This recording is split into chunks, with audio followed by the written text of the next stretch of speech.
Okay, welcome pilots. I'm Goddess Randy, and today we've got a special guest, Green Machine, and we're going to be flying the 2026 multi-GP track in Velocidrone.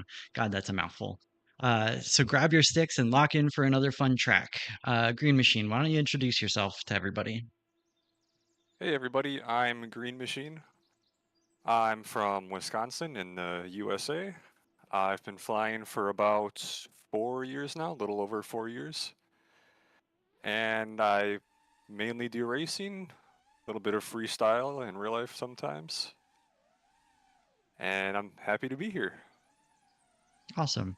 And you're part of Team Wildcard right now, correct?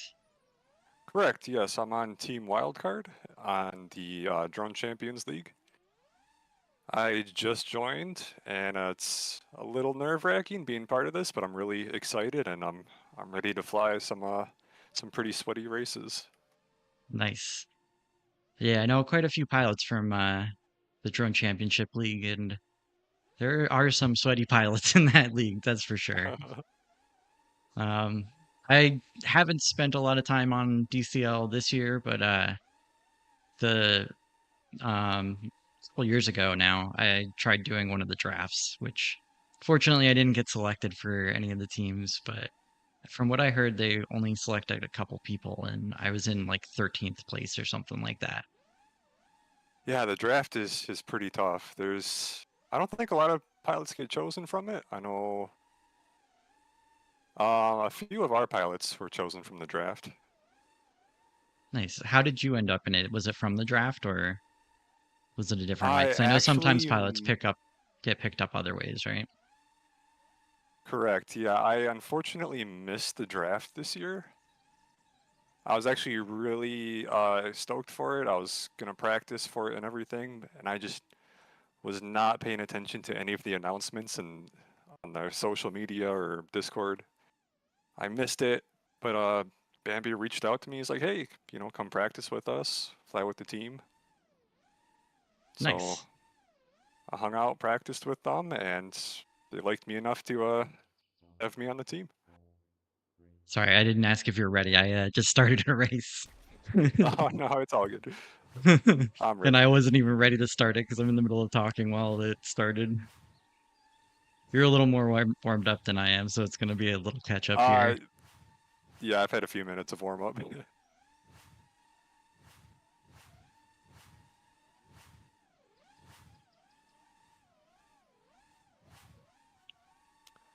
I totally forgot the track too.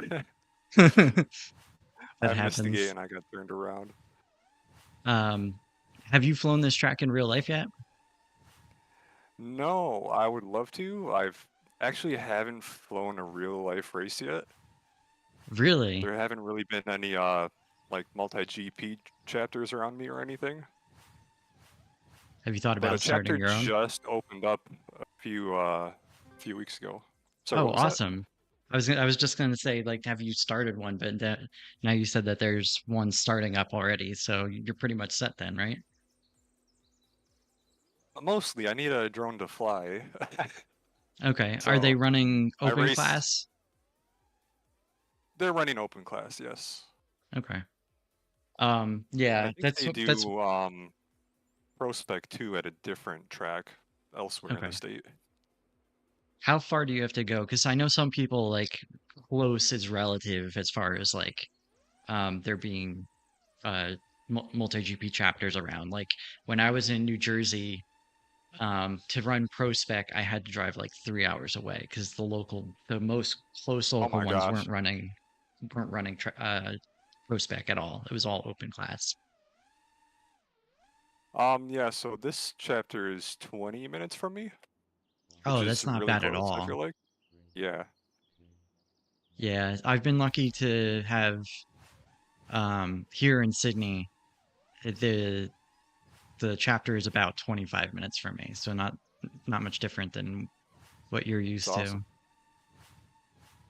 or what you're gonna have, I should say, not used to. But definitely get a quad set up and go. It's so much fun, and you get to hang out with cool people. Yeah, my race quad is currently in pieces, and it's been a battle trying to fix it. Ooh, Yeah, that's often one of the hardest parts about going from sim to real life racing is like I fucked up. It's Oh going no. from sim to real life is like the hardware issues that you have. Yeah, Um, that's the issue I'm running into. The hardware breaks pretty easily sometimes. yeah, that's one of the things that I like about Pro Spec a lot better is like you're not um you're not breaking as much equipment as you do with 5 inch. Like 5 inch, every time I get into it, breaking arms way often. Like mid-airs destroy way too much equipment and stuff like that. Crashes, same thing. And it can get frustrating and expensive very quickly. Oh, I bet, yeah. Is the Pro Spec quad pretty heavy duty? Yeah, it's similar to Street League. So they're fairly thick arms, uh some metal parts for the frame, stuff like that. So they're fairly hardy. They're 7 inch size and they're a little beefier than the God, this is hard to race and and talk at the same time. Uh, It's tough, isn't it?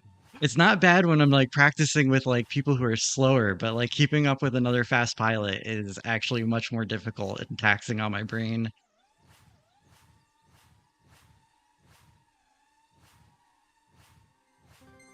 Oh, that was a Ooh, really nice close race. one. That was Yeah. close. Good race. Yeah, great race. Those are the most fun, the ones that's close where you keep trading back and forth and you see people popping up in your screen.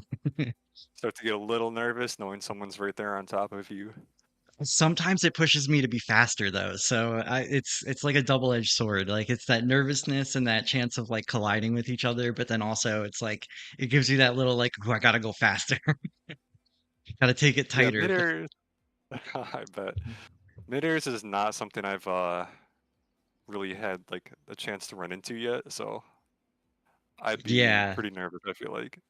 yeah, that's definitely something that you need to get used to in real life racing because it's kind of like um mid-airs happen. It's like you're both taking fairly tight lines and through the same areas, and if you end up close to each other at some point it's super likely to happen.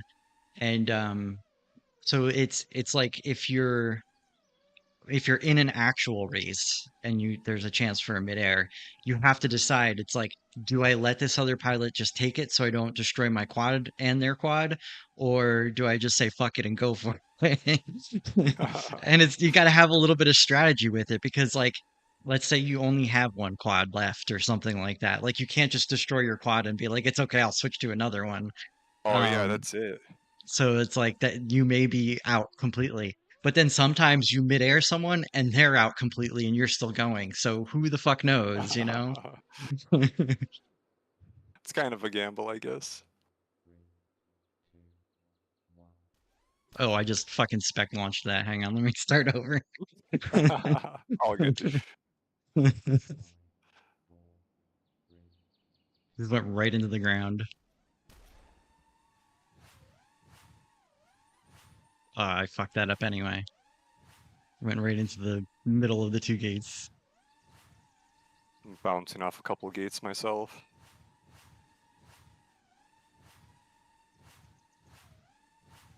Now, you've been flying DCL, and I know we did a lot of DRL together. God, I'm doing terrible right now. We did a lot of DRL together back when that was still a thing. Are you partial to the bigger size quad racing, like the 7 inch spec type stuff, or how Um, do you feel about the 5 inch stuff? so I started on DRL actually, so Yeah, my same here. introduction to flying drones was, 7 inch. And I guess I'm a little partial to it just because I'm more familiar and comfortable with flying larger, heavy spec drones. Hmm. I mean, my race quad is 3.5 inches, so that's, a huge difference, especially flying that real life compared to heavy drones and sims. Yeah. So That's a bit of an adjustment, but it's fun flying like something quicker like that. Can't be flying, full throttle the whole time. Yeah, and that's the Definitely biggest thing that I different flying struggle style. with going from 7 inch to 5 inch is it's like 7 inch you're at full throttle almost the entire time, whereas like 5 inch you're like in mid throttle range a lot more, and it's a big change. And for someone who just wants to go fast, I have a hard time not going full throttle even with the 5 inch. But that means I'm not Right. taking the most optimal turns and stuff like that. I'm overshooting, and it's just not ideal. It's definitely an adjustment trying to learn good throttle control. Yeah. It's an adjustment even going from 7 inch spec in the sim to 7 inch spec in real life. And so like when you're talking about oh fuck, I got hung up on that gate. Oh So no. when you're talking about like switching between them, it's like such a huge difference. Like it's hard for me to adjust quickly. Like it always takes a handful of facts. Oh, I can see that. Yeah. Yeah, I was ahead of you that time until I hit that fucking gate. I saw you hit the flag too. Good race though. Yeah. So yeah, it's definitely a that's like a big thing going from sim racing, and that took me a little bit with Street League when I started doing that, because it's just oh fuck, that was really bad. Oh, you can go through the bottom gate and trigger that flag or that gate trigger? That's crazy. That doesn't make sense. Which one? So when you go after the little like slalom gates, you go up over the hurdle. I went through the bottom gate instead of going up over it like you're supposed to, and it triggered anyway. So you can go either through the bottom or up over the hurdle. Like Oh, through the bottom okay. and then up over the hurdle, or through the bottom or through the top and over the hurdle, which are over the top makes more sense race line wise, but it's just funny that the gate trigger is there. Little sneaky shortcut, maybe. Yeah.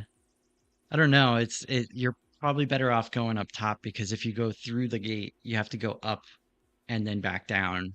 Whereas if you just go up, you're already up over both of them. True. Yeah. Yeah.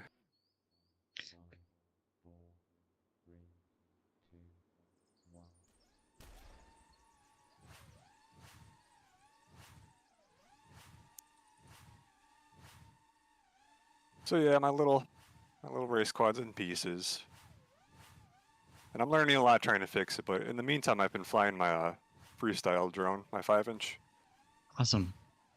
Oh shit. You're definitely more consistent than I am. As I bounce off the ground. But thanks. I mean, everyone crashes a little bit, but maybe it's the extra warm up, but I definitely can see like right off the bat you're sticking the which maybe it's because I'm trying to go so tight to try and beat you. Yeah, I definitely tend to be a lot more inconsistent when I'm pushing every single gate as hard as I can. Yeah, I And I'm mean, definitely pushing now, but I'm still bouncing off of stuff. like I so that's one of the things that I've noticed, and maybe you can talk a little bit about this after I mention it, because I think this is a thing that a lot of pilots struggle with, especially sim pilots, is like you have your like you kind of have two modes of racing. There's the like leaderboard smashing, just go as fast as you can and tight as you can, and then there's racing other people and like being more consistent and crashing less. And it's like you have to be able to switch back and forth between those in terms of like if you're leaderboard smashing, a reset doesn't matter. You just reset and try again. But you don't do that in a race. Like if you fuck up, you're fucked up and that's it. Um, and like that's something that I still kind of struggle with is like my brain always wants to go leaderboard smashing because I've done that for so many hours, so many days, and it definitely like makes it harder for me in race mode to be like, okay, don't go as tight. Don't worry about like being full throttle and going as hard as you can the whole time. You're better off just not crashing.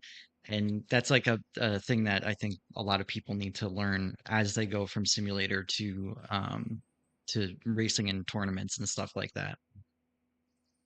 Good point. Yeah, that's definitely something I struggle with as well, is to find that balance between pushing, within inches of every single gate and then also trying to not crash and keep Oh, in I the air spec for the launched entire again. race.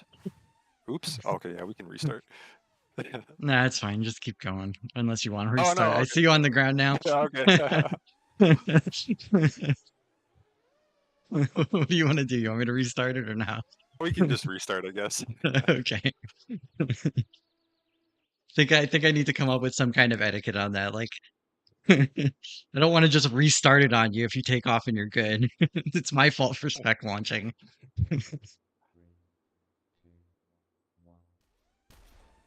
Which I Yeah, don't know why I do that more in simulator because like I don't have that problem in real life with my drone. Like when I go to tracks and stuff, I'm not like face planting off of the start line. But in the simulator, I do it a lot more, and I'm not sure why.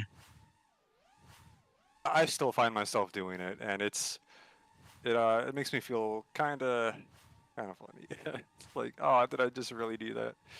Yeah, it's kind of like it feels like a noob thing that I'm still stuck doing. It's like, oh, I should have ironed out this issue, hundreds of hours ago. Yeah, right.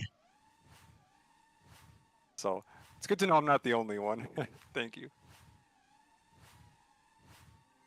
Oh, that was a really close one. Ooh, good race. I did bounce off of a couple things, but I kept in it this time. I think I messed up the ladder on that first lap. Yeah, so I went through the top, around through the bottom, and when I did the little like corkscrewy part, I caught the left side of that same element. So we fucked up in the same area, it sounds like. Yeah, I did the ladder and I went around for the corkscrew and I took it way too wide. So going back to, just trying to stay up in the air, it's like I intentionally just took it way wide and way offline just so I didn't crash into anything. And I guess it worked, but I definitely lost some time there. Yeah, it always happens when that stuff like that happens. It's more important to be able to stay in the air and keep your momentum when stuff like that happens though, because it's gonna happen. Unless you're like one of those like perfect flyers who never crashes and never clips gates. Like Not me. I watch Shane race and I'm just like, how do you do this? Like how do you not crash as much as everybody else? He is scary. I would not want to race against him and really try hard race. Yeah, right. I mean, you might eventually have to, right? Because he's in DCL I with might you. have to. I've been telling him I want to race you again someday. It's gonna happen, so I guess I'm another step closer.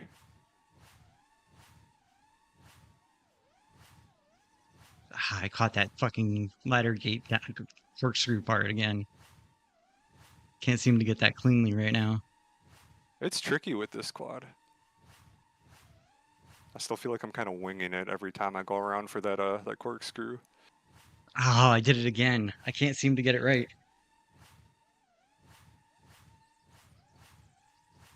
When stuff like that happens, I'm like, how do I have the top time on this track right now? Unless you've taken it to me at this from me at this point. I don't remember what my time was. Um, Let me check. That's a PB for me. Oh, I'm still point 0.4 off of your time. Yeah. That was it. I had a faster time on um the Kraken version of it before they changed it.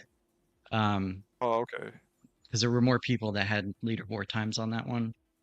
Um, but I haven't been able to hit the same time that I got that time, which that's something that I actually find frustrating with practicing as well. It's like sometimes I hit a time and I'm just like, I don't know how to get that time again. Oh, that's so frustrating. It's like I just did it, a couple attempts ago, or I did it, the other day.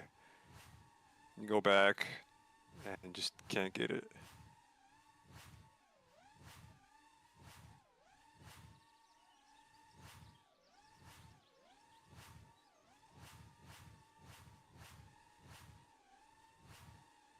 Ah, fuck, I caught that last gate again.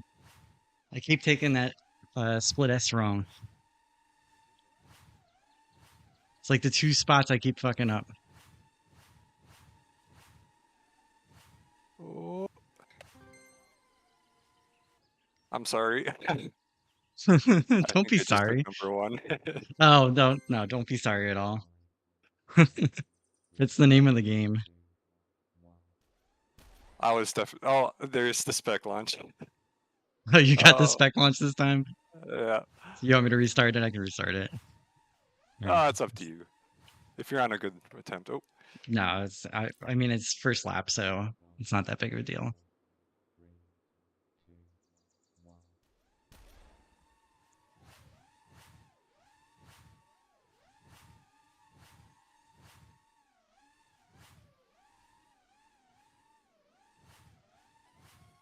I'm hitting everything now.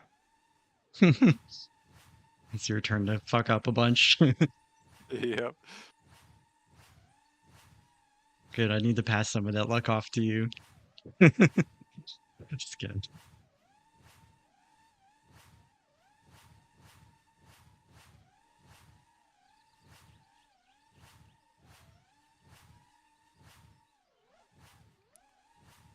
Oh boy.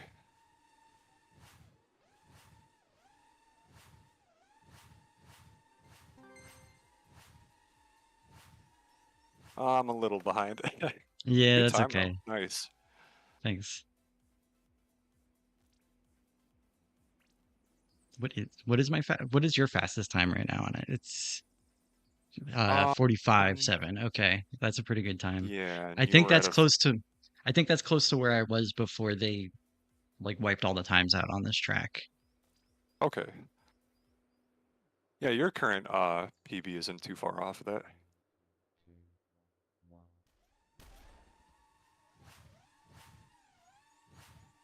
Oh shit. Got caught up in the ladder again.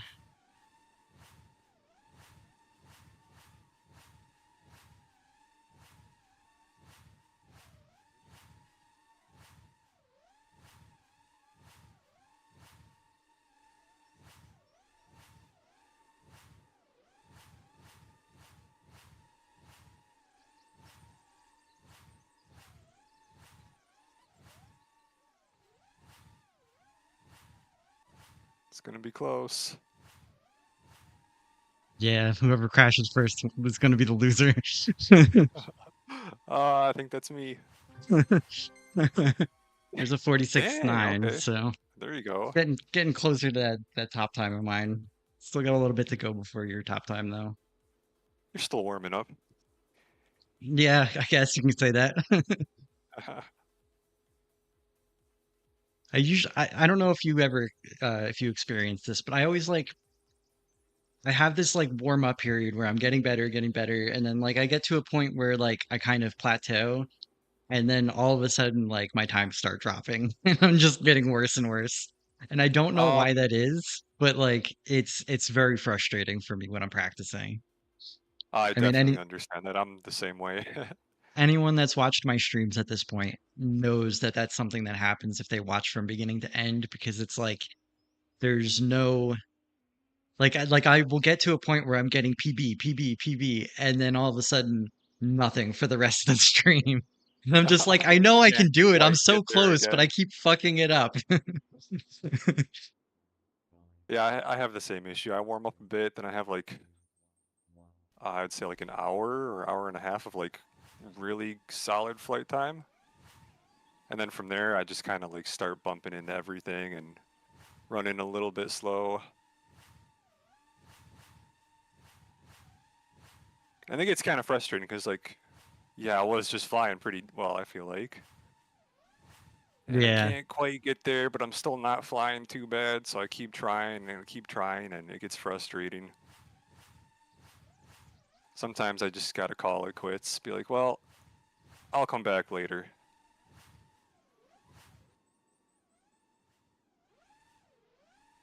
I think this quad would be destroyed in real life. I hit that split S like full speed backwards. 56.8. So I'm getting a little consistent in the 56s now. Ooh, okay. These sticks are definitely very pokey though. I already have a bunch of dots in my finger from them. I may end up like taking a break in the middle of this stream and like switching to the other one so I don't kill my fingers. I can Especially imagine. especially because I have actual racing tomorrow and I don't want to have like bloody fingers to race with. That's right. You have a pro spec race tomorrow, don't you? Yeah, it's so far it hasn't been canceled. Actually, do I have?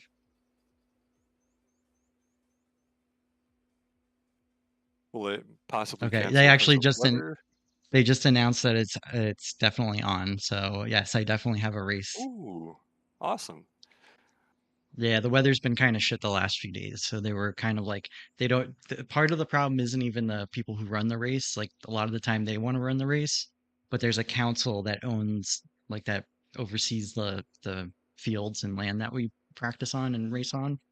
And so sometimes they go, "We don't want you using the field; it's too wet." Oh yeah, they don't want you to tear it up, I bet. Yeah, and like a bunch of us were like, it's not like we're playing like soccer or something like that. It's not like we're like running around with cleats tearing up the ground. And they're Yeah. like, and they were like, we don't care about what the drones are doing because we don't think that that's bad. But they're like, you have to drive through the property to get to there, and we don't want you tearing up property along the way. So I was like, all right, at least that makes more sense than just like we don't want drones breaking the ground. Yeah, that's a valid reason, I guess.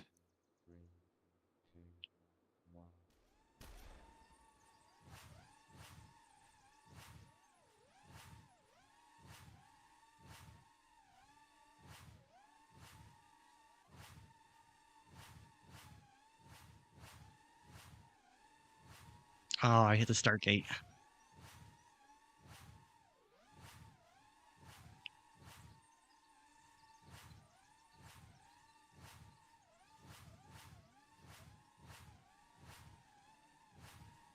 Oh, and then I hit the one before the start gate Oh that lap. no.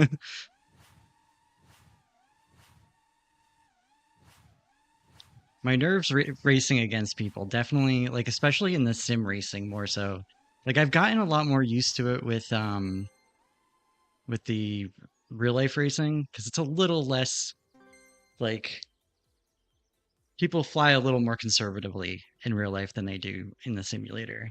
So um like it gets my heart racing and my nerves going a little bit more racing people in sim than it does in real life. Oh Um yeah. when I first started racing real life drones, it was definitely way the opposite. Like I had practice doing it in the sim, and then I went to racing in real life, and it was just like my heart is just pounding the entire race. Oh, I believe it. And now it's gotten to a point where like I go to races and I'm pretty calm and collected, and I'm just like, all right, I'm good.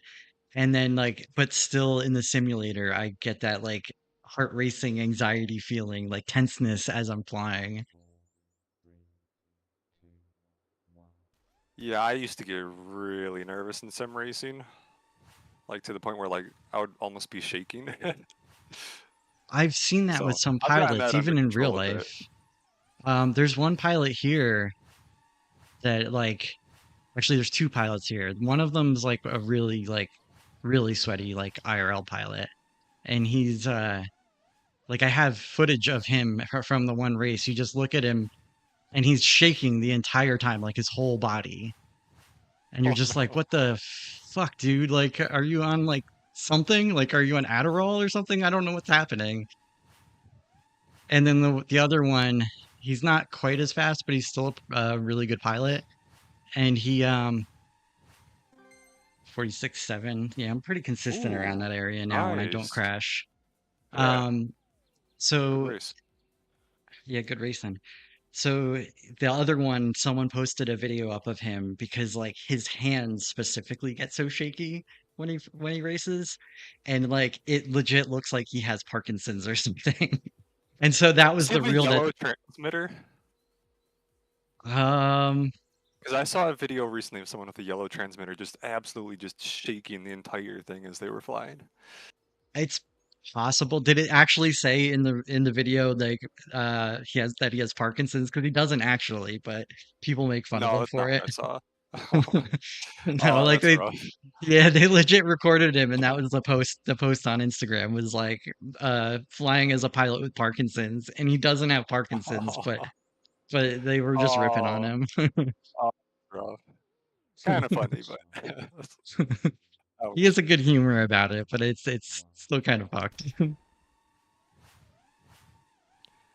Yeah, I wouldn't say I got that bad when I was first starting off like sim racing, but I was definitely getting some shaky fingers. And that's something I've learned to kind of manage over time. I've tried to get in a better mindset and try to calm myself down too when I notice it's starting. Keep bouncing off the ground this run. Yeah, I still haven't mastered that, but I also have like an anxiety disorder, which really doesn't help. It like puts my anxiety disorder into overdrive when I'm flying, which I actually have meds for, but I've been trying more and more to like not use them as much. All right, I'm gonna take a Rough second to for me. switch the sticks on this because these are chewing up my fingers. All good. Um, you can still talk. I can still hear you. You just might not be able to hear me if I talk. Okay. Yeah, I definitely get that with anxiety. I have quite a bit of social anxiety, so just knowing I'm racing with other people and they're like spectating me or, judging me as I'm flying, it's when it kind of starts to kick in. But I've tried to take steps to really be more mindful of that and just trying not to get in my head so much.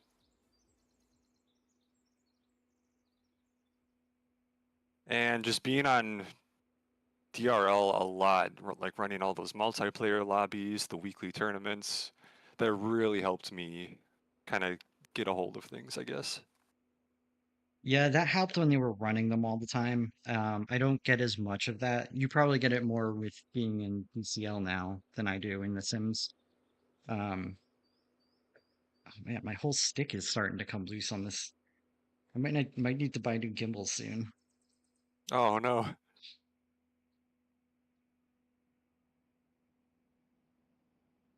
These are the stock plastic boxer gimbals, and I've had this for like 2 years now, so it's not surprising that they're starting to go, I guess. It's like hundreds and hundreds of hours on it. Yeah, I'm also running plastic gimbals, and these are the original gimbals from when I got this transmitter almost 4 years ago. So I don't know if I've gotten super lucky or if it's just how I'm flying or what, but they've held up this whole time. What radio are you using? I'm on the TX12, Okay. the Mark 1, not the Mark 2 that came out with a couple years ago.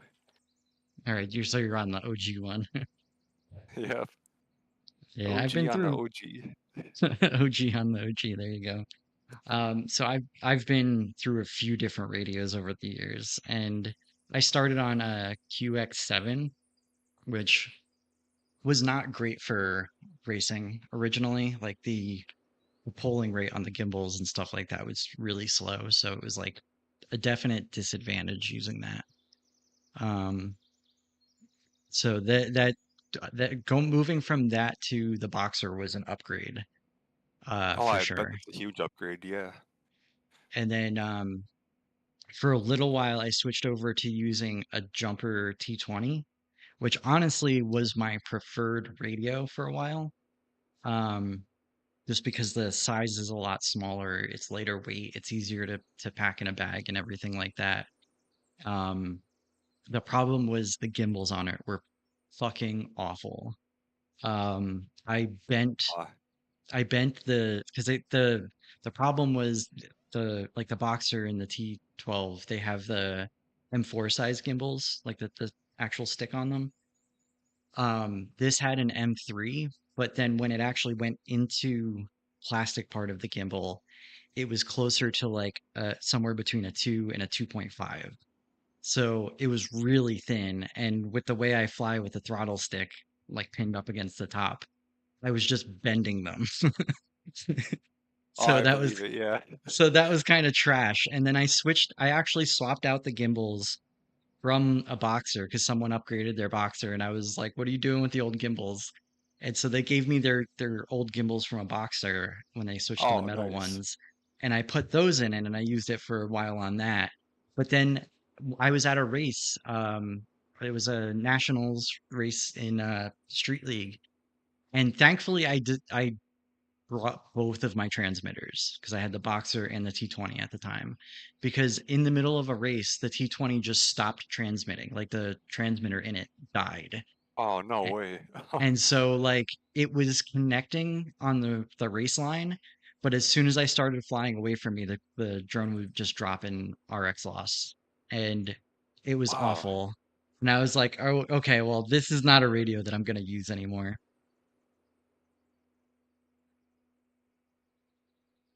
So you're able to switch to your other radio at least for the rest of the racing that day? Yeah, it was a little bit of an adjustment, but it definitely it took a minute or two and it fucked me up for part of the race for sure.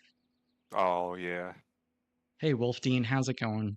We got Wolf Dean in chat just sending hand waves right now. Oh, hello. I still have to figure out a way to share that audio with like my guests. I haven't figured that out because you can't unless you're watching chat, which it's hard to watch chat while we're racing. The They must be on YouTube. I checked on Twitch and I didn't see anything. Yeah, they're on YouTube. Um, which actually is my, Hey, Wolf. let's see, restream chat. It says it's there, but I don't see people coming up. Maybe it's broken. That's happened before.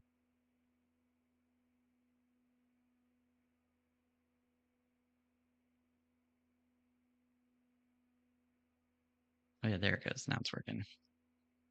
Yeah, it's up on the screen on my Twitch because like it doesn't mix the chats across the platforms. So you can either see it from the stream or you can see it on YouTube because that's where they're chatting from. This actual Okay, stream screen should show both of them though, because it combines them and puts them on the screen. I see it. Yeah, nice.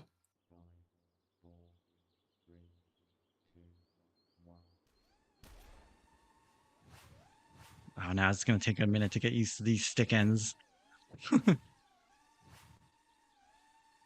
Yeah, I get a couple warm-up races in with them. Oh, I messed up something. I'm losing my frames. Oh no, maybe it's too many things happening at once. You have the stream open and Discord and everything. It's like, nah, I don't like this. Yeah, I think it's having the stream open on my other monitor. If I let it run in the background, it's fine, but if I have the browser open at the same time, it's... Oh, yeah. I lose... I lose my frames. Yeah, the especially if you're using like Chrome browser. Chrome likes to eat up memory and stuff like that, and it can fuck a lot of stuff up. I'm on Firefox, but I also have way too many tabs open. I'm really bad about that. Oh, so you're like me. You have 1,000 tabs open and like for 10 different things that you're working on. Yes.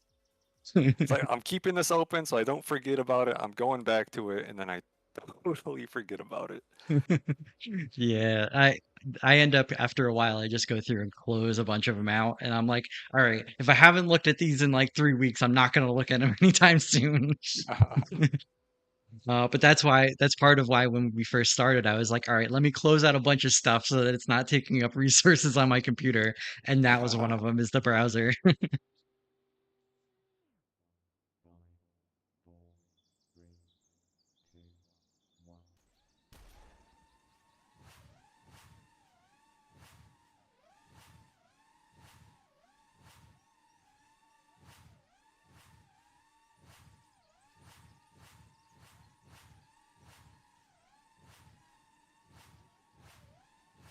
DuckDuckGo has a web browser? I knew there was a search engine.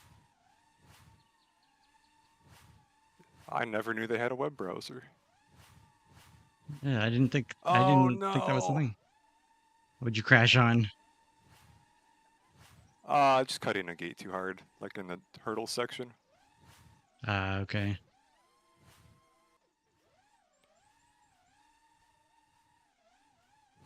Yeah, I'm definitely flying with the mindset of trying to push every turn right now, and it's costing me every race. Yeah, I'm bumping a lot and I'm in like the 57, 58 range now. I'm Yeah, also I'm focusing over on talking to 50. you and focusing on chat and making sure the stream's working. So I'm spread a little thin, I think. Yeah.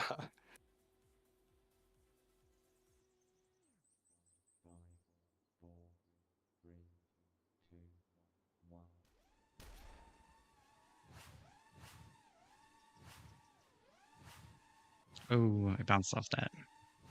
I think we bounced off the same gate.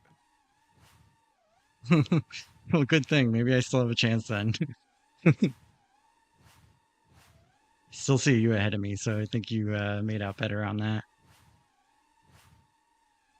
Only a bit, you're not far behind.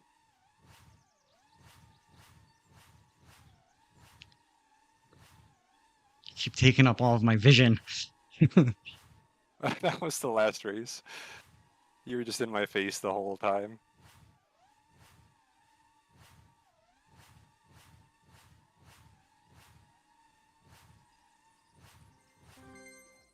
Oh, that was a Wow, that really was close close. one. I thought I had it, and then the last second, Oh, you took that sharper. oh, good race. That was a good race.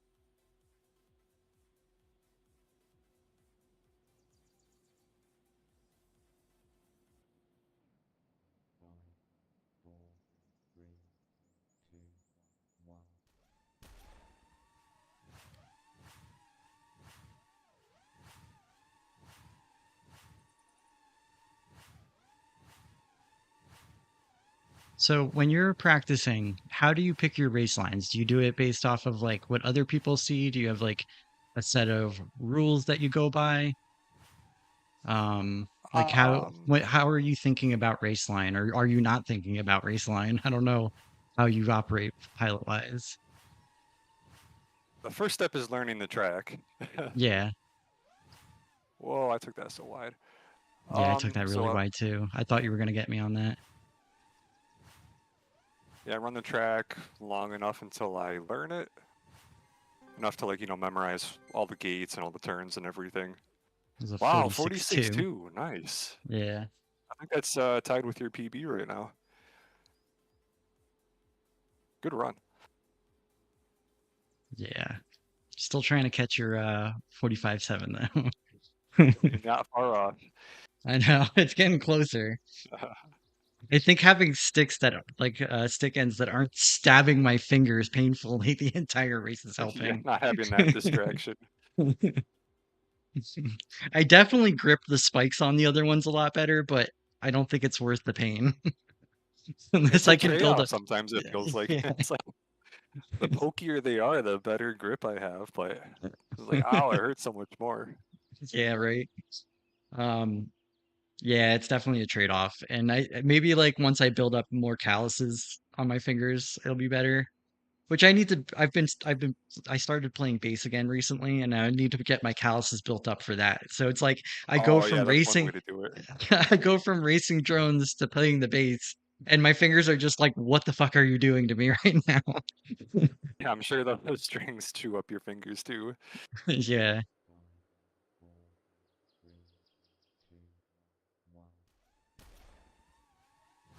Yeah, I'll be in like learning the track mode. And once I get it down well enough to memorize everything, I start to just run my own lines on it. So just kind of using what I know about like line work, I guess, to try to find Ooh. like the most optimal race line that I feel like I can find on my own, just to practice that. Then Oh, once I man, feel if I like could I'm stop kind bouncing of off of things here. stuck, Sorry. oh, it's all good. And once I feel like I'm stuck or like I'm not, gaining time on people ahead of me, then I might start to watch some replays just to see what they're doing. Whoop. Starting to think you're better at talking and flying than I am. I've had a lot of practice with it. I am, with the OGs like Alpha, Rogue, Drano. We'd all just hang out in like a voice chat like this and just fly for like hours. Yeah, that's So I've something that I had some think I practice. need. Yeah, because I do it during streaming, but it's like there's definitely periods where I'm just like there's no one in chat and I'm not talking to anyone. So it's like I still talk, but it's like I kind of zone out while I'm flying a bit more. Um, I definitely I need some noticed that too. practice. I need some practice in talking more, which is part of why I decided to start inviting people on the stream because I think that's just going to help that. It's a good idea, yeah. Oh, that was a spec launch. Oops, yeah, we can restart. Yeah, there's definitely times when if we know we're in a close race with each other, we start to get a little bit more quiet Yeah, or and pause just our try to talking for focus a up. second. Yeah.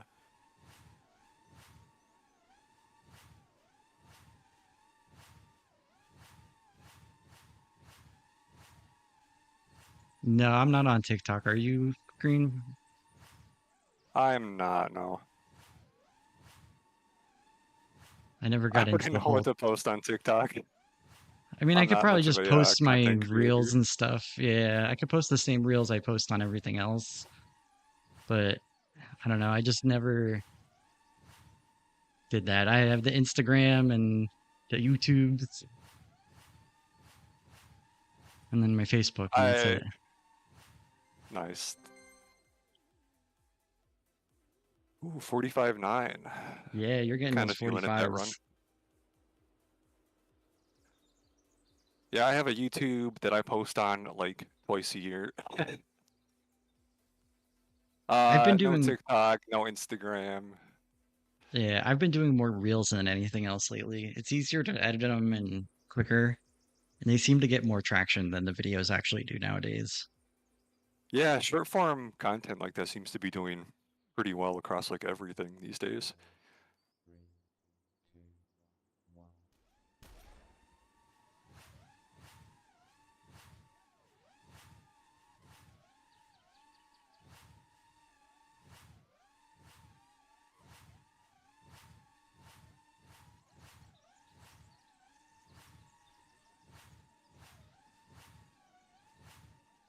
Got some catching up to do.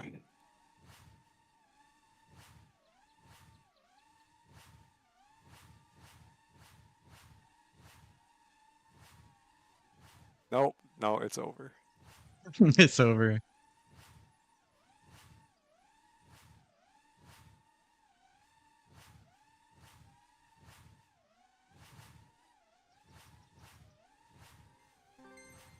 46.8. I'm pretty consistent around there. I can't seem Ooh, to there do you better go. at the moment.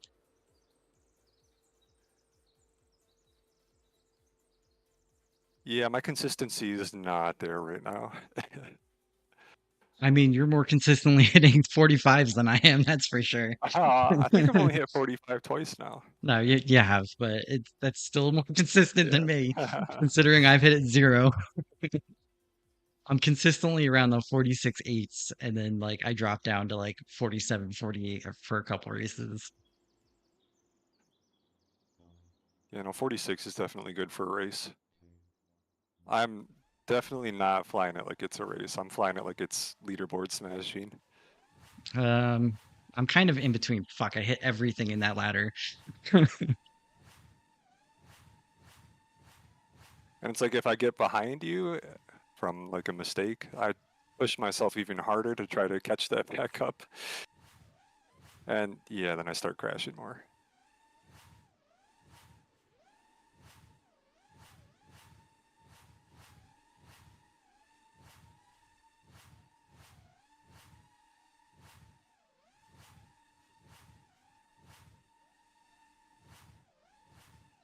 You're gonna be way ahead of me on this one.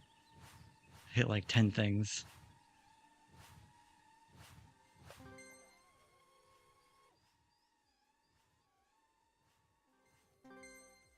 Yeah, that was like a terrible one. I hit so many things during that run.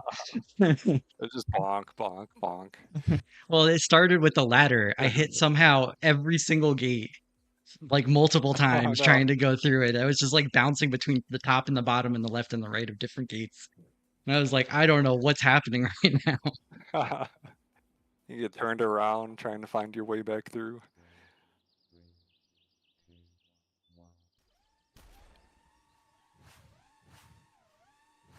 So, what is training with a team like, or a group like the OGs or a team like Wildcard?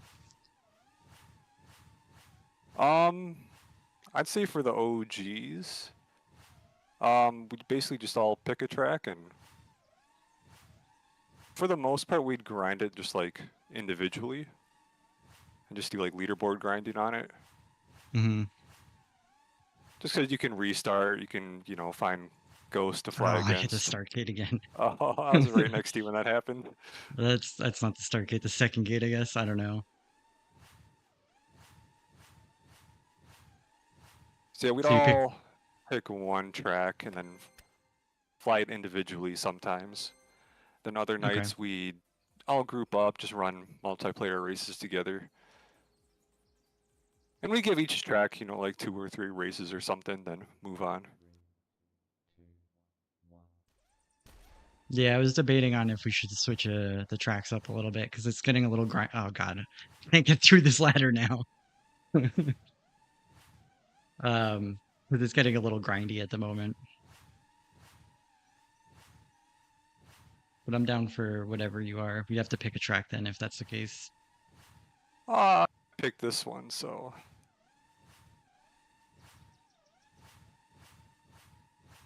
you get to have the fun of picking the next track.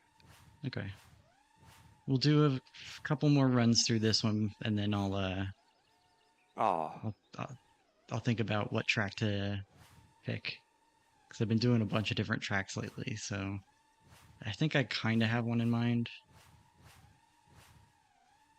Oh fuck. I'm not on Velocidrone that often, so I'm not as familiar with the The tracks will as like underscore something like princess underscore VRL or Sophia just DCL. followed. Hi, Princess Sophia. How's it going?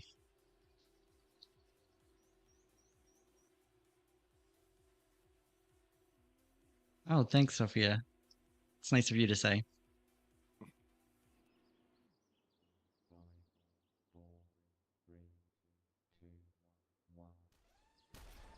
Oh, that was my mistake. I opened up Twitch on my other monitor.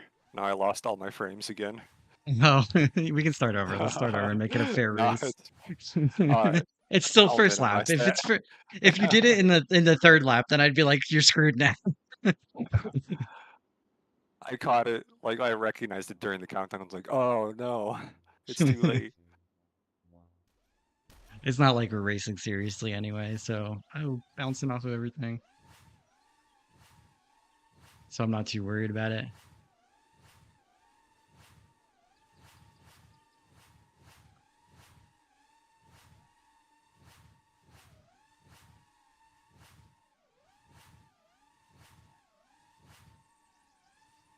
Think you're catching up. According to mine, I'm ahead of you, but it's so hard to tell with Velocidrone multiplayer. You're definitely ahead now. Oops.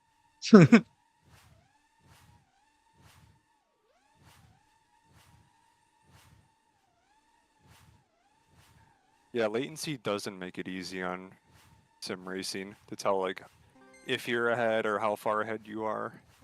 Yeah, that's even I feel like with Velocidrone, even the ghosts are sometimes hard to tell because it doesn't sync up right. I think the ghosts are ahead a little bit That I feel because like there that's are the times I case. can never beat myself like off the start sometimes. 100%. I've noticed that too. And then even like I get to the end and I cross the line and I'm like, oh, that other ghost definitely beat me. And then it's like you're in first, and I'm like, how the fuck does that happen? Okay. Yeah, I've noticed that too. It's like I'll take it, but I thought I was behind. Yeah, right. So whatever puts me in first place, I don't care. As long as I'm not cheating for it. Right, let me see. I'm gonna pick another track now. Change track. Yeah, I'm not sure if it's this way with real life racing, but in sim racing, like with the latency, it's hard to tell if I'm ahead. So if I think I'm ahead or if I know I'm ahead, I fly a little bit differently. Hmm. Yeah, I feel the same way. It kind of pushes me to have them a little bit ahead some of the time, but then also it psychs me out, and I'm like, God damn it, I'm not winning. I'm trying so hard. So the track I pulled up now is the 2026 Australian Nationals qualifier. This one for Pro Spec right now in the country, I'm in third place. I just got knocked down by IQ zero, so it's just two pilots ahead of me though. Third place, nice. It's just for the qualifiers, so it just gets me a spot in the qualifiers.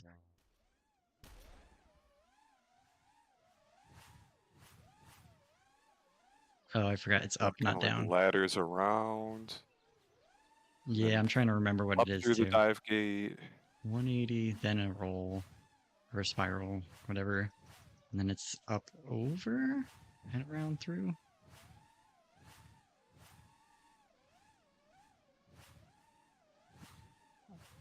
I've run Yeah, this one before, so skill. I'll probably pick it Oh, up a little quicker than you, but it's been a couple months anyway, so all good. I like learning new tracks.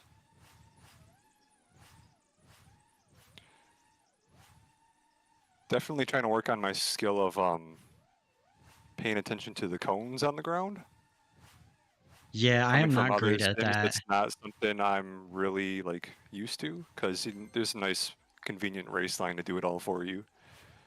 Yeah, that's something that I struggle with, and part of the reason is like, especially running Velocidrone tracks, some people are terrible at putting cones down.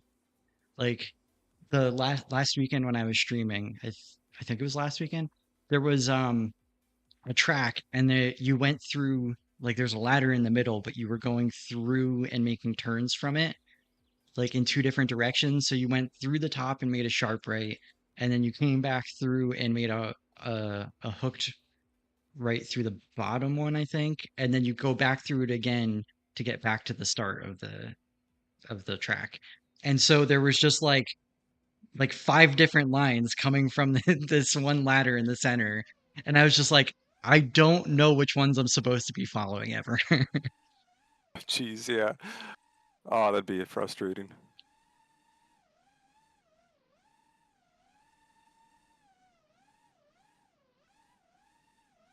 It's gonna take a second to watch you while you practice it a little bit. Sure, I think I'm flying it right.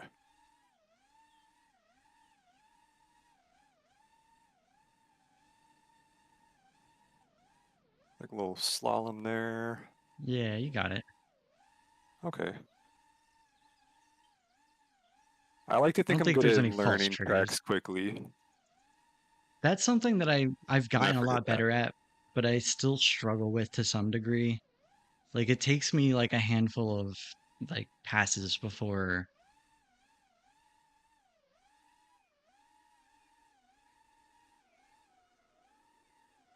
I have a feeling that you're gonna catch me on that little like split S 180 uh corkscrew section because you have that pretty clean already.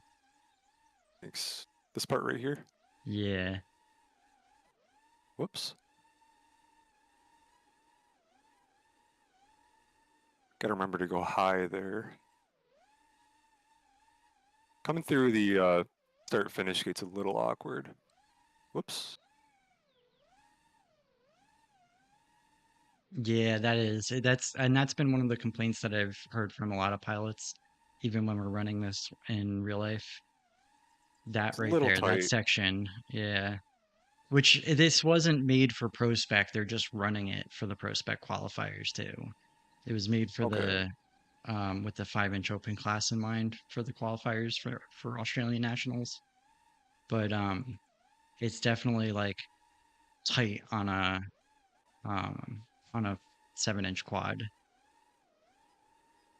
Like Yeah, you most have of to it's pre-turn it okay, so except you hard get to to get here. through. Like you go through this section and it dies. Like you lose so much momentum.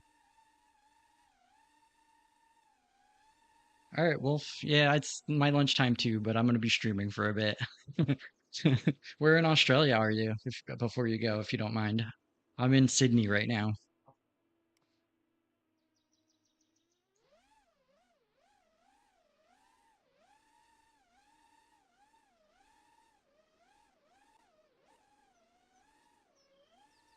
Maybe they already left. It's okay. Yeah, you're really tight and clean through that section. A lot of practice doing corks with the racer for.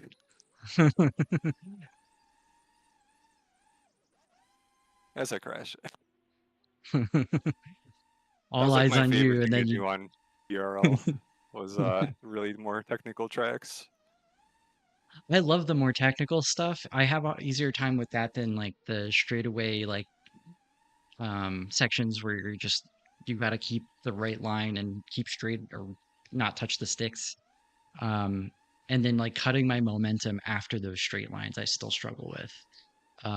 The technical spots I'm a lot better, but I I could definitely use some practice at all of it, I think.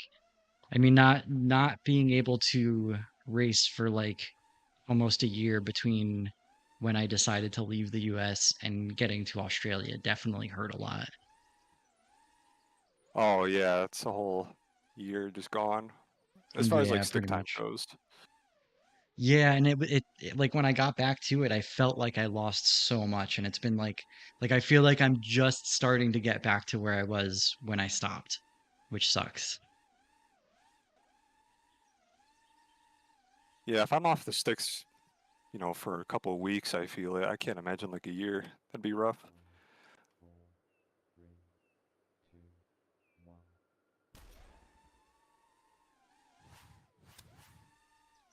Oh, there's prop Oh, damage. Oops. It's gonna be a rough 3 laps with that. oh, you got prop damage? I didn't know that that was even turned on. Oh my God. I don't think I had it once on the GQ track. I didn't change anything, so I wonder why.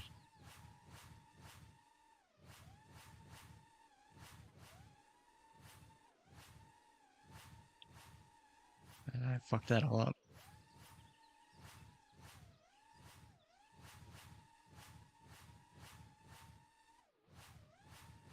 Oh, yeah, I'm definitely struggling on the corkscrew section. I wasn't doing that bad with it last time I tried this, but it's been a little while and I'm struggling. Eh, where am I? Oh, jeez. One of the things I definitely struggle with Velocidrone is like, where am I when I crash? Like sometimes it like resets you in weird spots, and I'm just like, now I need to figure out where I'm supposed to be going, and it Oh, you just wastes might not be time. looking the right direction. It might spawn you in Yeah. a weird gate.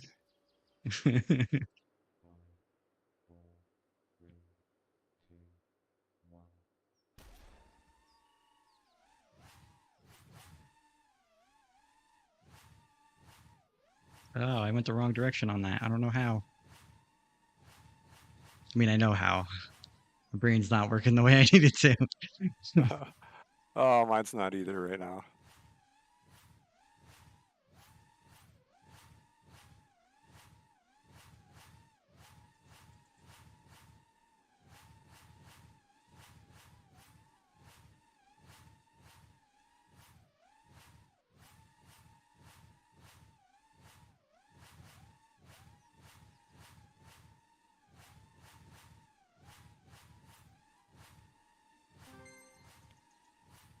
Oh, I hit the finish gate.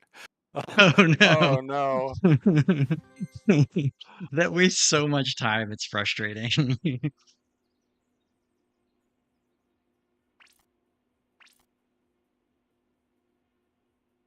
DCL's like notorious for that too, because the finish gates are so small sometimes. That was one of my biggest frustrations with DCL. I had two, to be honest. One is the tiny end gates that I would always miss, like the little gold gates that they have. And then the other thing was just how long and how many laps some of the tracks were. Like, I can decently get through 3 laps on most tracks, and then like they would have some really long laps, and then they'd make it Oh six my laps gosh. long. And I was just like, I can't do this. My hands cramped up after three. Like, I can't make it to six. Yeah, I'm used to 1 minute races. When this goes to like 3 or 3.5, it's like, oh my gosh, my hands can't do this. Oh, I just got caught up. That's been an adjustment too, definitely. Is trying to build up like the stamina for that, like physically and mentally, I guess.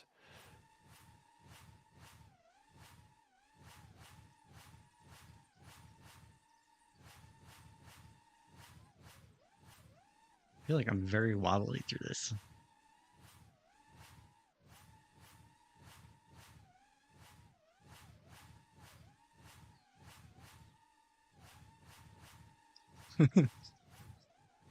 I've I've been hearing like Whoop. so many gate triggers, and it's because I have your audio from your track playing as well in my ears. So I hear mine going off and yours going off. Oh, that Just that I tips just me out realized so why much. I just realized why I'm hearing so many. Yeah, I have the default gate sound, and I think it's kind of loud. So my bad. No, it's all good. It's my fault for not muting it on my end.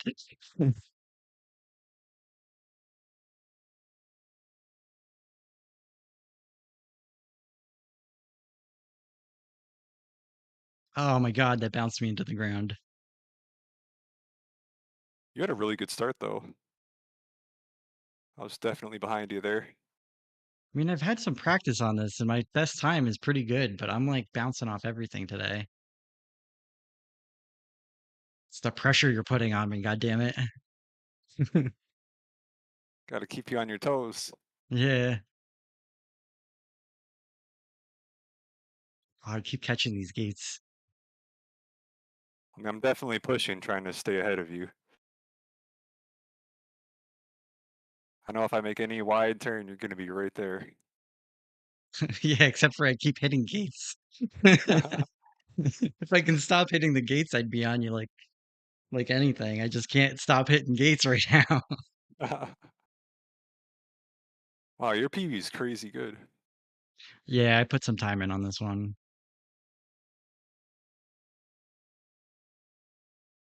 Whoops. There we go. That was cleaner through that corkscrew section.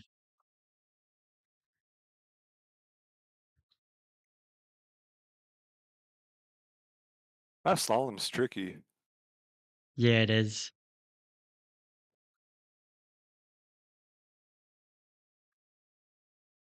You're like kind of like knife edging two gates.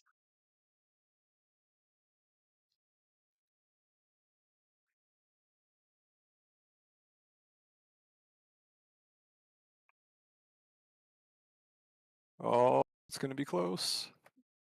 Oh, you beat me by like point Wow. by Oh my less God. than 0.1 second. A good race. That was a good one.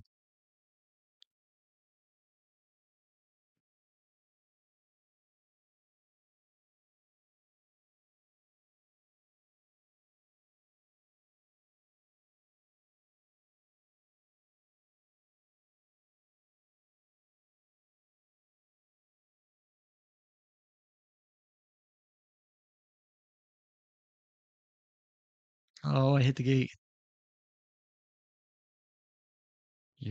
I'm bouncing off of everything now. You're gonna beat me on this one for sure. Not if I start bouncing off of stuff too. That's true. I think I hit both gates in the slalom. I've hit 3 gates so far.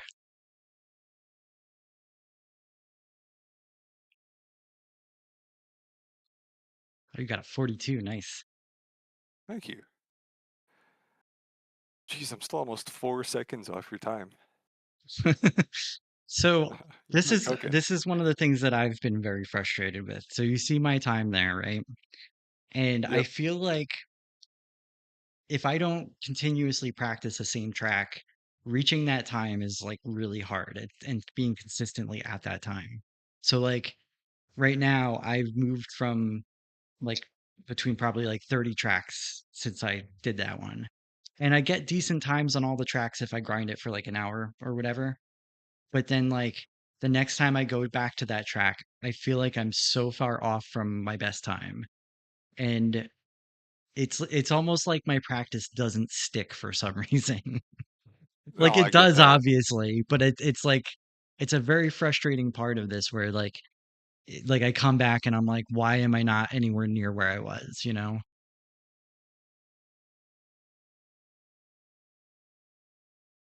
I think part of that's like, I mean, my theory of this, anyways, is that like every track has its own quirks almost. Like spots where you can like always save a little bit of time if you take it a certain way. Ah, I fucked up on the I corkscrew. I totally forgot the corkscrew section. I don't even know where I'm going. There we go. That's me most of the time. It's okay. I lost track of which checkpoint I was going through.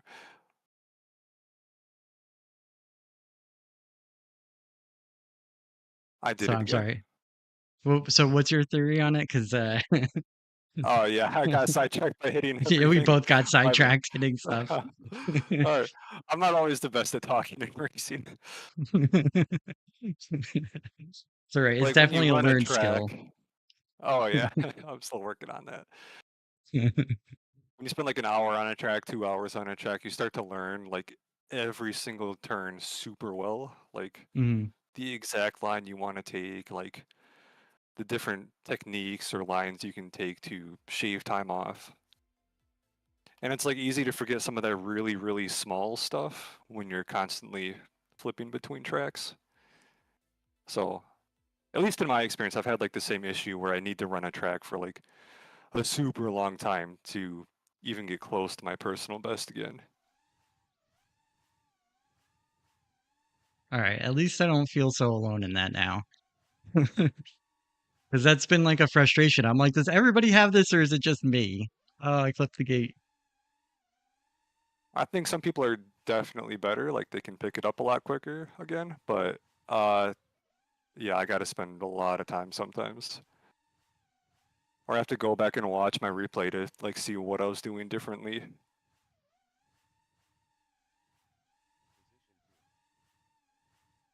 Yeah, Shane was saying, and this is like part of what made me feel bad about it, is like Shane was saying I beat my PPs in like within like a half hour of getting back to a track. And I'm like, how? How? It takes me like double that just to get anywhere near the time that I was at before. Yeah, I feel like it takes me like half hour, 45 minutes just to warm up on a track to even get close to my PB again. Yeah.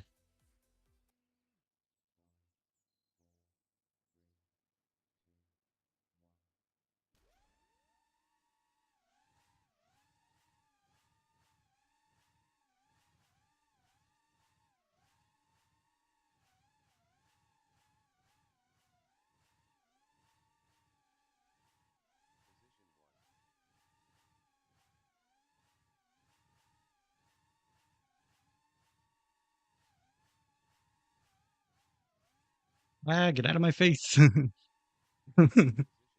Oh, there. Oh, I hit. I'm out of your face now. Oh, I felt like I was Oh, on a I good fucking time hit the too. ground. I Oh, was I doing hit the so gate. good. I, Going I through the totally slalom, I destroyed went him too though. low. Oh no. That's one of the things that fucked me with ERL and still kind of messes with me to this day is the ground effect in that simulator. Like I still find times where I'm like going way close to the ground when I don't need to because I got so used to trying to get the ground effect off the ground. Oh, I know that was drilled into my head, and I still find myself way too close to the ground in other sims. And I try to remind myself that that it's not a thing. Like don't do that. It's not helping. There's no benefit. Stop it. Yeah.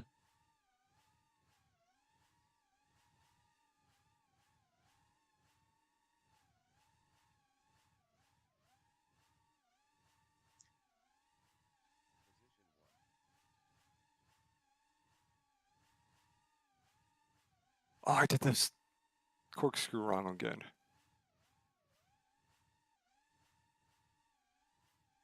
I keep doing like a full orbit around that first flag in it. It took me a while because that's what like the direction that it puts you in makes it feel like that's like the natural thing to do. And it took Not me just a like while split to get S it. used to that. Yeah. Yeah. Oh, there's a 42 for me. Ooh, nice. 42 2. Good run. Yeah, I felt like you were hot on my tail, even though you probably weren't because you were a little behind me. I felt like I was close, and then I had a brain fart and totally just did the wrong line. Yeah, that happens. So I think we got a little sidetracked. You were talking about, had asked you about the how practice is, and I know you talked about um with Alpha with the OG team. Um, how is it different with Wildcard? Like, is it more structured with Um, Wildcard, or is there a difference? I don't know how much I can say. Okay, that's fair. I I don't want to don't. get you in trouble with your team. I'm just I curious haven't what it. asked like what I can and can't talk about yet. Okay, yeah, you're still pretty new with them, right? Right. We do have practice sessions together though. Like, we'll race each other. A little friendly competition between each other. Trying to beat each other. Okay, I won't ask specifics, but being that it's a team that's competing for what is the prize pool on DCL? It's like the team prize is pretty big, right? It's supposed to be like 20 grand or something like that, if I remember right. I don't know if it changes between seasons. Okay. But it's up there. Let's I just say that for now. So like Yeah. there is an end of series prize pool. CR34.Tori just followed. Um, what do you what do you think like is I would assume that it's more structured than the practices that you get with OGs or like other people that you practice with. Is that something that you can talk to in any degree, even if it's just like a yes or no? Um, I'm just curious, like I would assume that if it's a team like that, they'd be having a more structured setup for practices than just, oh, we're just gonna get into a server and practice a track. Um, yeah, I'd say it's kind of a mix between like pickup races, like, we get together, we fly some tracks, whatever, just hang out. Because like guys will definitely just be like, oh hey, I'm looking to run some races tonight. Is anybody around? And that'd be like a few of us, whatever. So we'll hop on for some pickup races, but then it does get more structured than that. Okay. I personally don't have experience with practicing with a team like that, so pretty much all of my practice has been um, just you know hitting people up and doing races and practicing on my own. Do you I have did it any? again. I saw that one. Sorry. As far as your personal practice, since since you've been doing like the tournaments and stuff like that, do you find that you've changed the way you practice personally at all? Like, has that changed your personal practice structure? Um, I wouldn't say like my own. I just spec launched. Oh, we can start I over. wouldn't say like my own practice has changed too much. I'm definitely focusing more on longer tracks, Okay. just to try to build up that like physical stamina in my hands and my fingers. Because my hands are not used to flying, 3-minute tracks. Yeah. So that's Yeah, I helped. feel And definitely running like longer tracks has maybe helped with my consistency a bit. yeah, because you're not getting burnt out in the third lap of a smaller track anymore. That makes sense. I mean, it's not showing tonight. I'm definitely crashing into everything. We're also talking and I'm interviewing you while we're doing it, so don't feel too bad about it. It makes it a lot harder. 43. Ooh, nice. Um, yeah, no, I wouldn't worry too much about that. This kind of format does not lend to putting down your best in a race. It's all good. We're just hanging out, getting some good laps in. Yeah, exactly.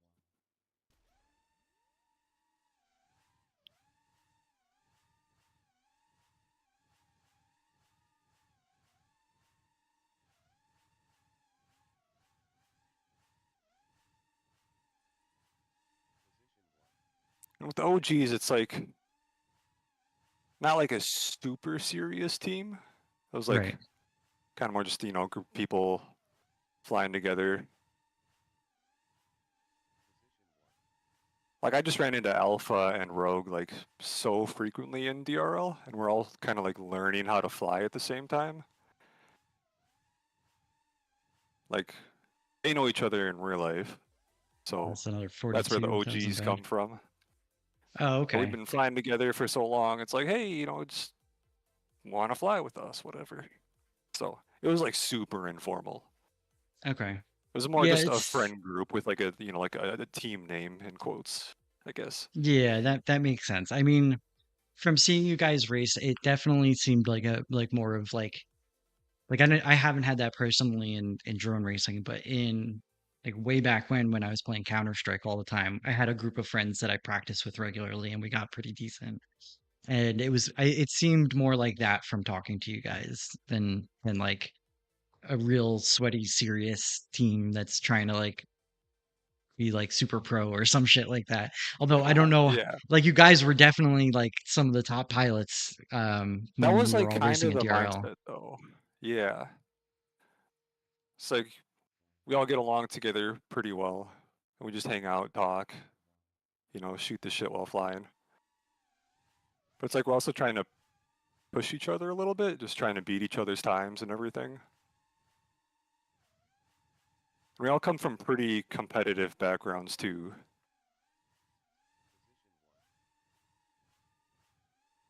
When you say you came from a competitive background, what competition type stuff were you doing? I've been involved with like esports and competitive gaming for a long time. Okay. So in late 2000s, I was doing like Guitar Hero. Then I did a bunch of Call of Ooh, Duty for a 41 while. and a half. Dang, I thought I You was were on a right good behind run me. too, and you had the lead the whole time. Nice job. That was a good one. I like that. Good race. Was That that a was fun. PB for you? Yeah, actually. Oh, awesome. That was a good one. I could feel you behind me, and when I was doing like the corkscrews and stuff, I could see you in the corner of the screen, and I was just like, "Don't fuck up! Don't fuck up!" You were ahead of me the whole time, and I was just trying so hard to catch up.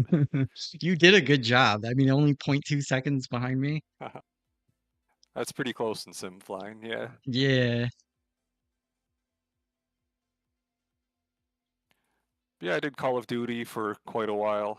as cringe as that is. It I played Call of Duty was for a bit fun. too when I switched from Counter-Strike, which it was fun. It was a little more fast-paced than Counter-Strike was. And I kind of liked it in some ways, but it made it chaotic at times. What um what Call of Duty were you actually playing at the time? I started off in like the original Modern Warfare 2, and I Yeah, okay, played up that's around when I until was the release playing. of, yeah, the golden days of Call of Duty. Yeah. I tried to pick up what is it? What are they up to now? 6 or something like that? I don't They're even what, know. like 7 or something or 6? I don't know at this point. Whatever whatever the one that was like out and being played most last year. I tried picking that up for a little bit and I just like I could not get into it. I was getting destroyed in it and I was like, I am not made out for these games anymore. Uh, I don't think I do that great anymore. I played up until like the launch of Infinite Warfare, I think it was, Oh, so you played it and then longer than I did. yeah, so I was on teams. I was doing MLG. I did like a local LAN event. Not that it was anything really serious. And then from there, after I gave up Call of Duty, I moved to Rocket League. Okay. I tried Rocket League and I could not get it for the life of me. I got kind of lucky when I found Rocket League. It was like the day it launched, so nobody knew what they were doing for the most part, and we're all kind of like learning the game at the same time. Yeah, I got into it later on. Funny enough, the you may remember his name. The person that I started playing it with was Todd Irwin. Oh, Todd, yeah, Yeah, Iceman. Iceman. Yeah, I never knew he played Rocket League. he did a lot, and like he played Fortnite and Rocket League, and I tried playing both with him, and I was terrible at both of them, but really bad at Rocket League. And he's like, it's just like flying drones. I'm like, my brain just can't wrap it around this. I like to joke that I was flying cars before I was flying drones. Okay, that makes sense. I was RC racing before I started getting into drones, but Oh, okay. I never did a lot of um like video game racing in terms of like playing Rocket League or like any of the racing games other than like casual Gran Turismo back on PlayStation 3, whatever one that one was. Oh, I think it was nice. the third Gran Turismo. That might have I been got into PlayStation that for 2. a little while. Yeah. Um so like yeah, that's what brought me into the drone stuff because I was into RC cars way before drones were even a thing. And I Okay, never got semi-similar hobby, yeah, I tech-wise. mean it was easy from the technical standpoint because I was building my own cars and stuff like that and repairing them and stuff. So the electronic side of it was very similar moving from one to the other, which made it a much easier transition than I know it is for some people.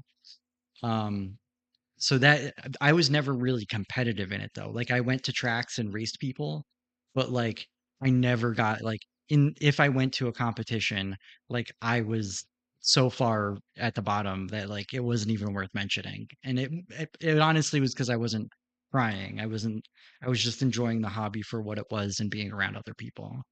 Um, Yeah, and there's nothing wrong with that. Just having fun. right. That's what it's all about, right? Honestly, like, so for me, drone racing is the first competitive thing that I ever got into. Like before that, I played Counter-Strike, I played Call of Duty.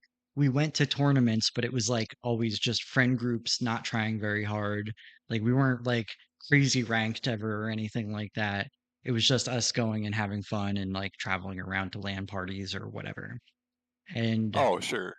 so like I always considered myself not a competitive person until I got to drone racing, and then I was like, "Oh, I'm good at this. I like this." It's fun. The It's addicting. the leaderboard climbing alone was like the part that got me addicted to it. Just seeing my name crawl up as I got better and better. It was like definitely the most addicting part that got me hooked on it. moving And up I the was already ranks, hooked. knocking out people. Yeah. And I was already addicted to drones just from the freestyle aspect because I'd been doing that for a few years before. Because I started flying in 2016, and Wow. I didn't really get into DRL heavily until like the end of 2019 and into COVID. That's when I really started putting time in on it. Um, so like I had a good few years of flying before I got into racing, and I had tried racing with 5-inch open class early on. Like I built a race drone and I smashed it up so bad. I was just like, this isn't for me. I hate this. So it took me Ouch, a little yeah. bit to get into racing, but the DRL, like the spec racing where I didn't have to think about the hardware, and having the leaderboard to see my name climb up on and stuff like that, that's just what got me hooked on it.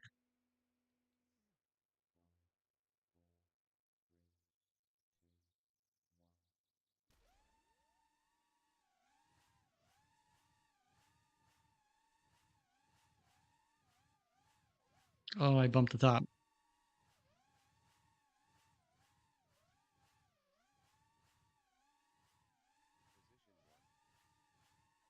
Oh, I bumped that gate too. I'm bumping everything now. There go my 41s. Oh no. Oh, I think I just lost my 41 also. Oh, definitely. Oh, we're looking at the 50s now. Yeah,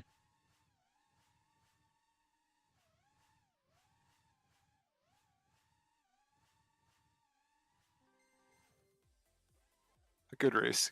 yeah. So once we stopped bumping everything, we were pretty head to head there. Oh It yeah. made it pretty interesting, so that was good. That's one of the things I like is like with drone racing, even though you hit stuff, sometimes it's like the other pilots can hit stuff. Sometimes it's not a race of who's faster, it's a race of who can stay up in the air the longest. Yeah, you can crash the least. Yeah. So it's like it's better to like stick to a line and be a little looser in real life racing than to be as tight as possible until like maybe the final races. Yeah, I definitely noticed that with like MGP races, at least like the ones I see streamed, like there's almost always someone crashing every race. And Yeah. sometimes you can like make that top two or whatever to advance just by people crashing out, Yep. as long as you stay up in the air, even if you're running a little bit slower. Oh, I hit the gate. Damn it. I've hit like 5 gates. It's over. It's over.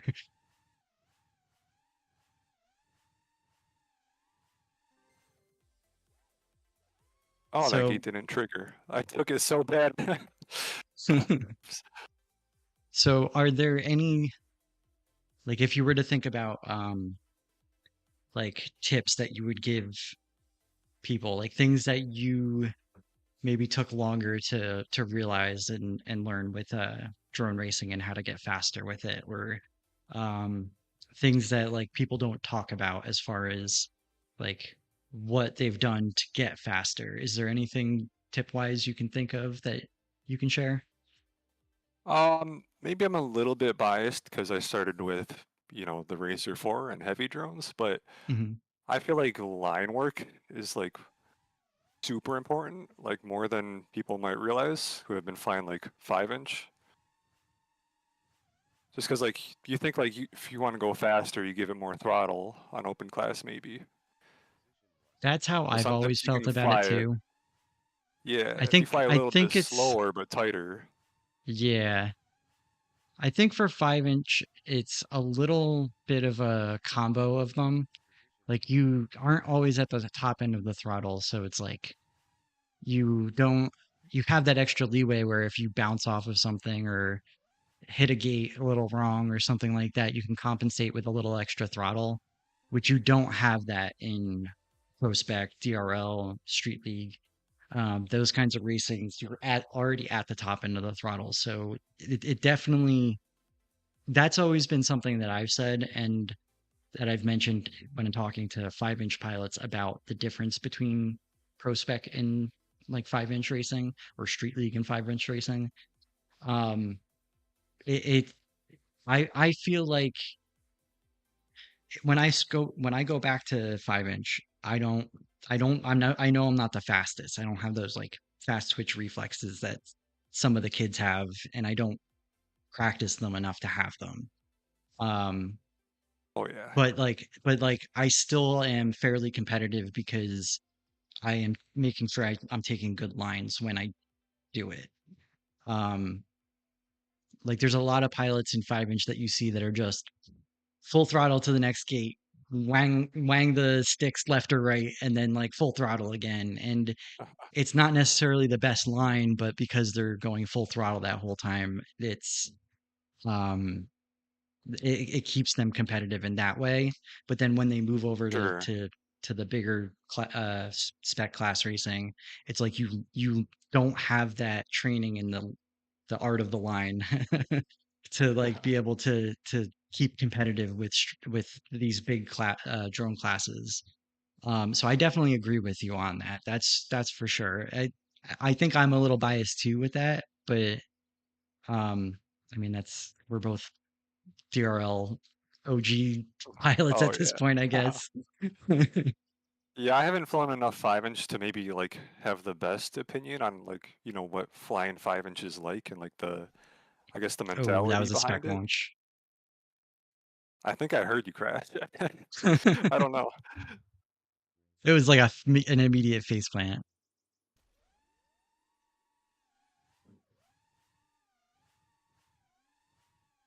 So maybe I'm not the most qualified on 5-inch or like smaller spec racing.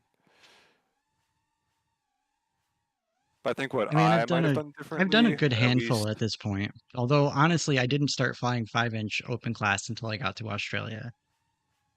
Okay. So it's not like a huge amount, but I've had a good number of races under my belt at this time.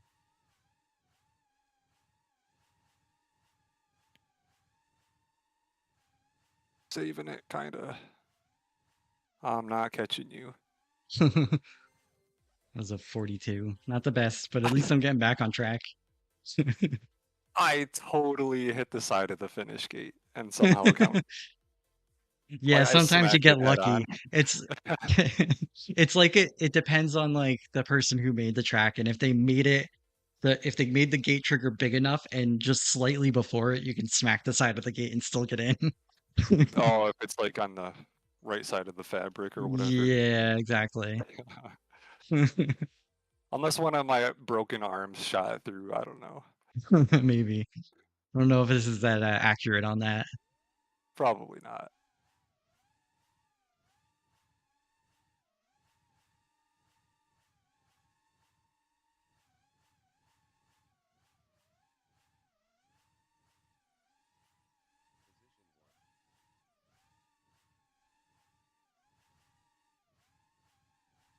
Oh, I bumped the side of that gate.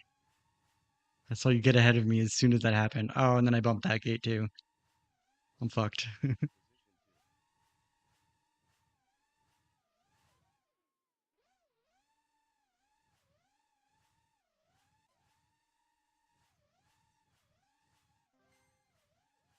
All right, there's a clean run. Not for me. Oh I, no. I I think I hit like 6 gates and a flag that time. That was definitely a rough one. Wow, still So 2.5 seconds behind you. You must have been on something when you set your I PB. think when I set that PB, I put in like an hour one day, and then a couple days later, I had the top time on it, and then a couple days later, Fizz, the one that I think is on the top of the track list right now. They're in the same club I am here, and they found out, and they were like, I can't let that stand. Oh, So okay. they beat me, and then I beat them back, and that's when I got the 38, and then they went back and they like had to beat me again because it's like we're real close, I think, on it, unless he put another time in. He No, did the less wrong than thing. point 0.2, so super close. Yeah. Yeah, and I haven't gone back to really grind this to try and beat them. But yeah, that was like it was like maybe 2 days and like a couple hours of grinding uh that got that. But I don't know how I'm gonna get back there right now.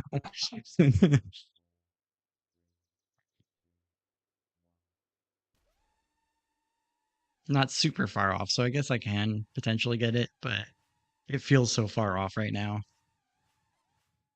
Whoa, you're Or getting um I think my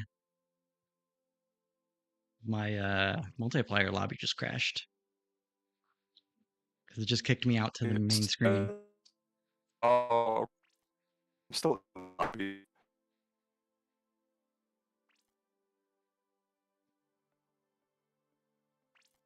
Can you join back up, or do I have to back out with this? Restart? Oh, I think it's my internet. Hold on a second. Ooh. Stream says it's good, but you're definitely breaking up. Oh, it looks like your stream is still going. Yeah, the stream's definitely still going. I hear you again now on Discord. You were breaking up really bad for a minute. Okay. Can Maybe you it's hear my me okay? internet.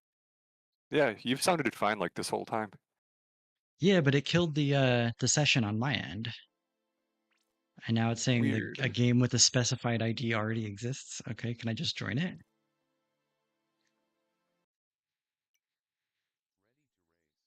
Yeah, it's still there. Are you still in the session? Yep. Oh, there you are. Okay. That was weird. Weird. Yeah. I just got like booted from the session. Oh, I think you're the Oh, do I have to start it? yeah, I think there's a way that you can hand it back to me. Um, I forget how though.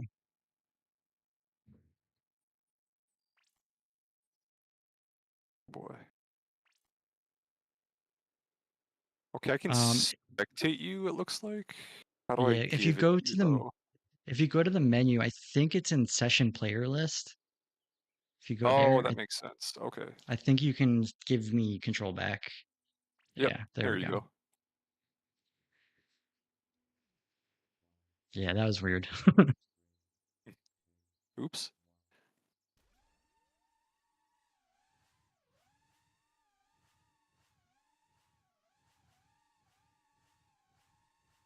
Trying to go through that section as smooth as you were before. The corkscrew section. Yeah, I think I'm getting it a little smoother now. Yeah, I don't really notice like I'm gaining time on you or anything in there. You definitely did like the split S into it better than me. Oh, you said split S right as I got up to the other flag gate thing, and I did a split S instead of doing like a ladder down. All part of my plan. It just like implanted itself in my brain. It was like split S. Okay, I'm just gonna start doing that at races now. I'm just gonna start calling out random maneuvers in the middle of the race and see if it fucks people up. You'll get someone, I bet. Someone's gonna get mad.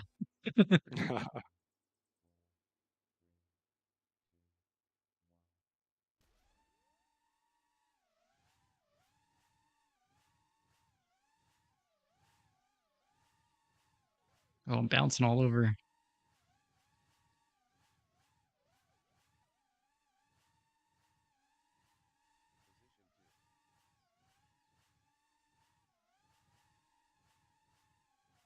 So I know you're on a team. Do you have any sponsorships or anything like that? Not yet, no. I Ooh, don't think I nice. do enough real life racing to have any like sponsorships, That's fair. or at least not to have any eyes on me in that way. I mean, I know some sim only pilots that do have sponsorships, but it's like very few that I've seen.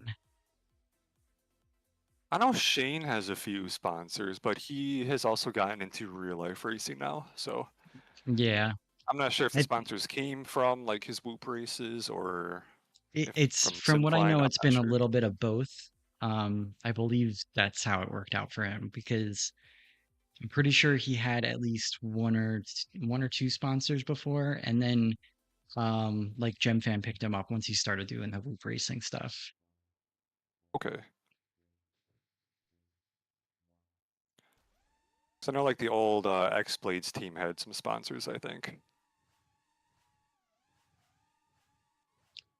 Uh, I don't even know how sponsorships work. Like I don't like I know pilots that have them, and I'm just like, do you go like I don't know if they went out and like asked people for them or fuck, I'm hitting everything.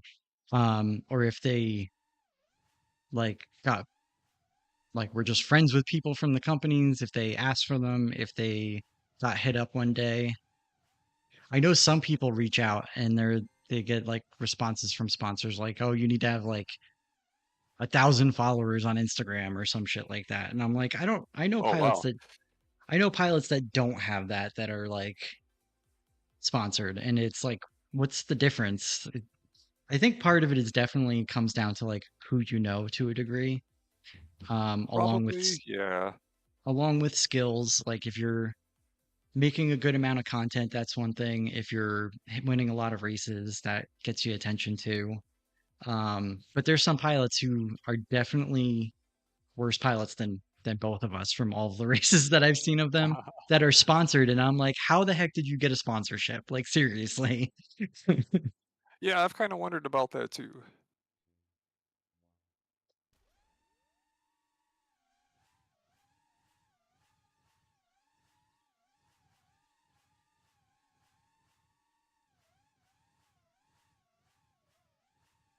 I thought I hit that gate. I knife edged it, so knife edgy.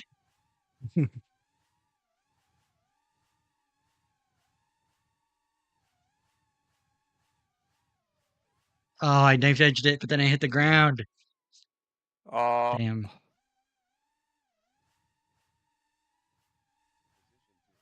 You that was kept a popping close up on my race. screen, so we were close until that point.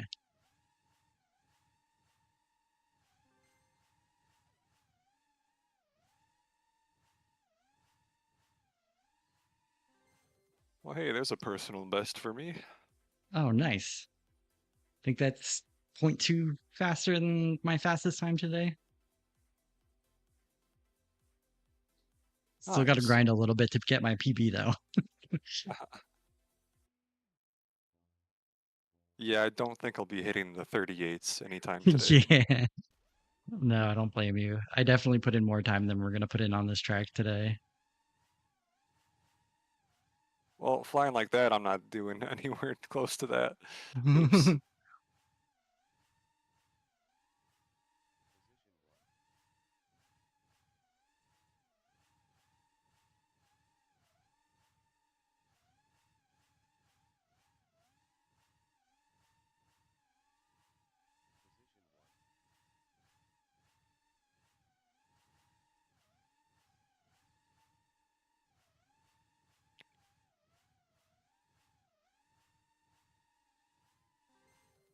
41.4. Ooh, wow, nice. I did not do a 41. I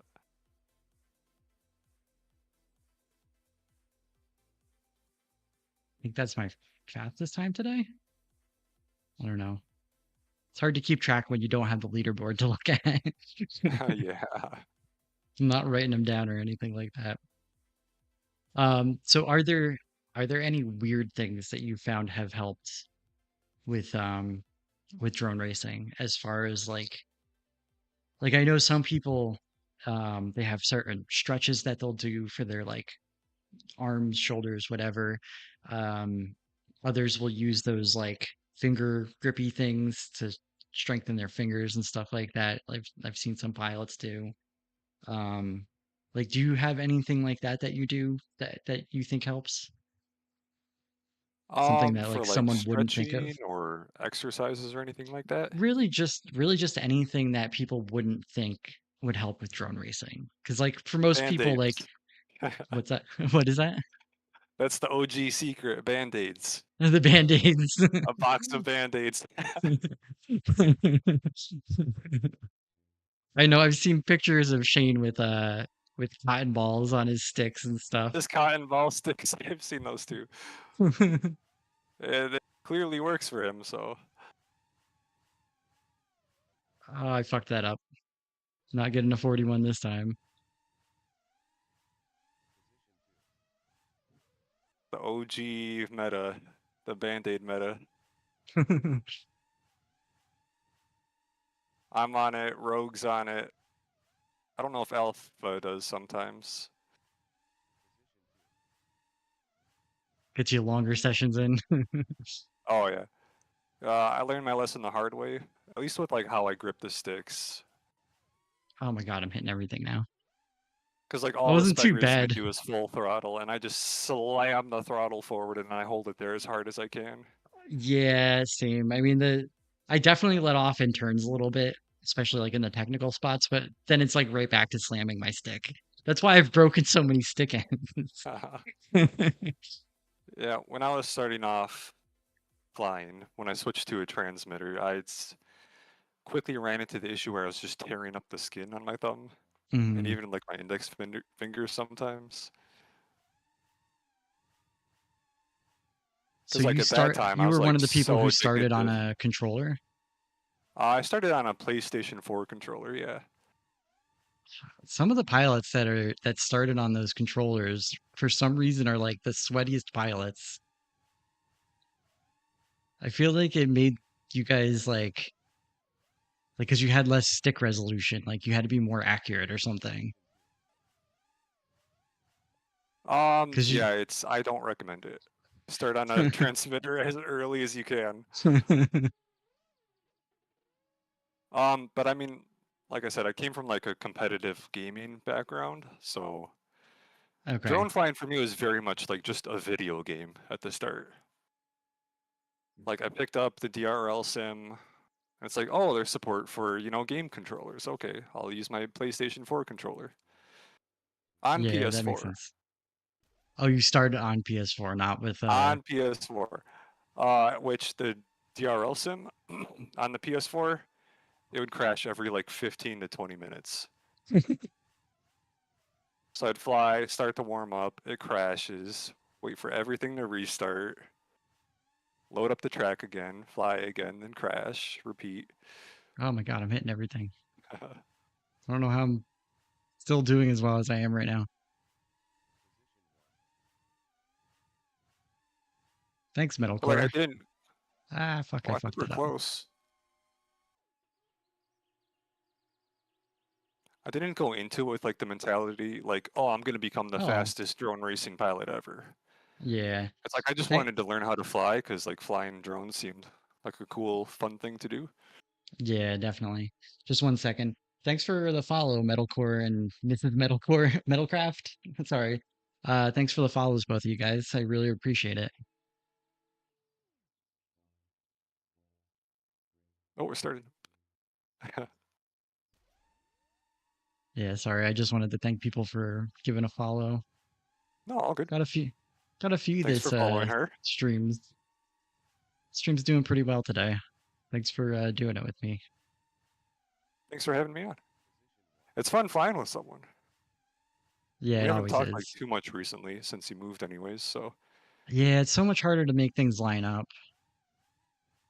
And then I was trying yeah, to get time this whole zones stream thing are going, so it was like a lot of work in the first handful of streams, and I was like trying to get used to it before I decided to start bringing people on.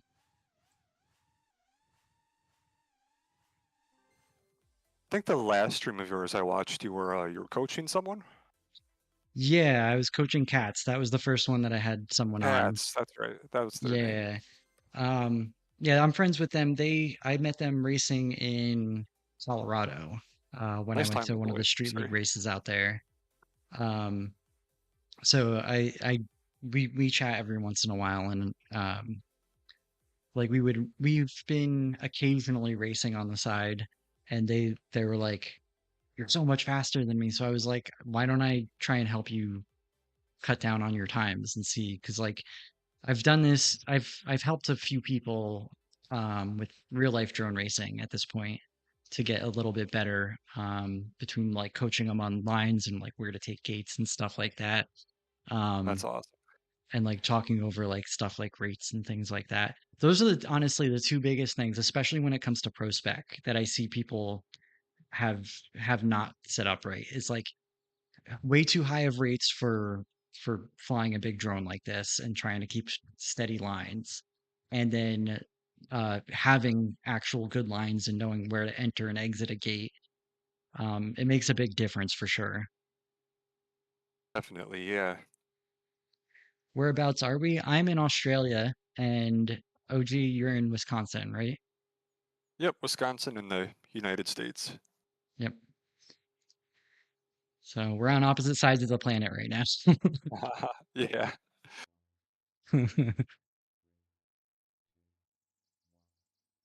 It kind of works with the time difference. Like it was late morning for you. Where am I going? I flew the wrong track. Sorry. Oh my did, did your God. brain just revert to the first track we were on?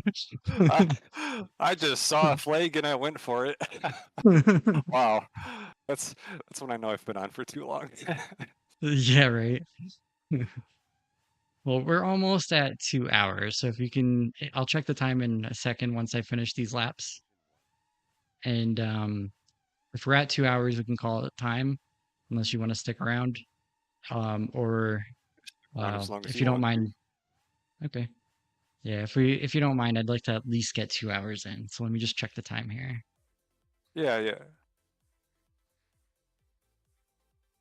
We are I just three start to minutes lose it away a from little two bit. hours. We're 3 minutes away from 2 hours. So I'm good to go um, for a while, so as long as you would like to go. I mean, I can definitely go a little longer, and I'm enjoying talking to you. So, if you don't mind, yeah, let's just keep going for a little bit. Um, Sure. and then, because I don't know when the next time we're going to be able to line it up will be, and this is pretty fun. I was trying to say it's like it was late morning for you when we started and like 6 or 7 in the after or in the evening for me, so I'm like always up at this time. Oh, you guys are in New Hampshire. Nice. Um, I don't know. I don't think I know Birdie. Maybe where do you know where in Australia Birdie is? I'm in Sydney, so I'm on the East Coast. All right, thanks, Metalcraft. I'll stick around. Yay, don't leave us. All right, we're not leaving you guys. We'll keep it going for a little bit. I'm good to go. I might take 2 seconds in a little bit to grab a drink because we have been talking a lot and my mouth is getting a little dry. But um, I'm not gonna just leave you guys high and dry. It's okay.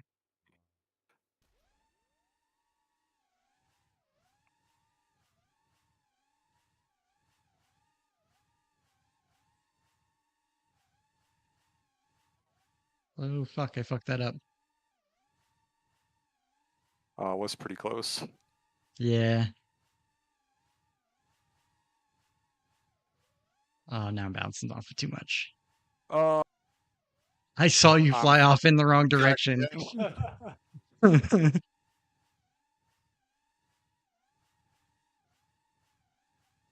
I'm just spacing out right now.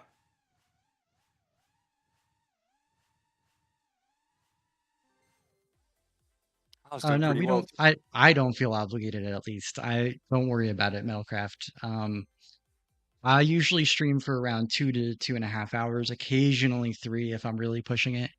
Um, and usually around this time on for me it's Saturdays and Sundays if I don't have a race on Sunday. So tomorrow I won't be because we have a pro spec race locally. But but my my Saturday and Sunday mornings, your Friday and Saturday nights. So if you followed me, you'll catch me next time I stream, probably next weekend.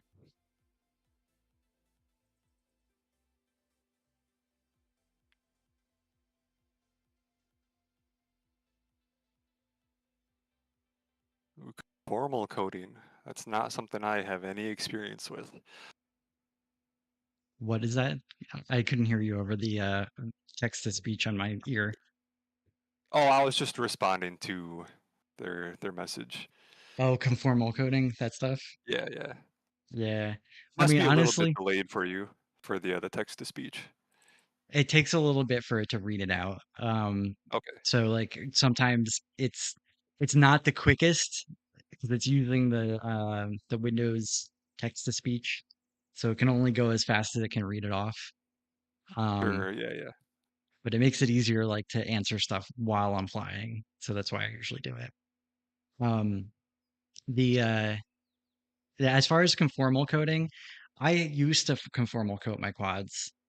I don't anymore, and it as long as you're not landing in water, for the most part, you're fine. Like I run races in the rain and I don't have conformal on my quads. I Really?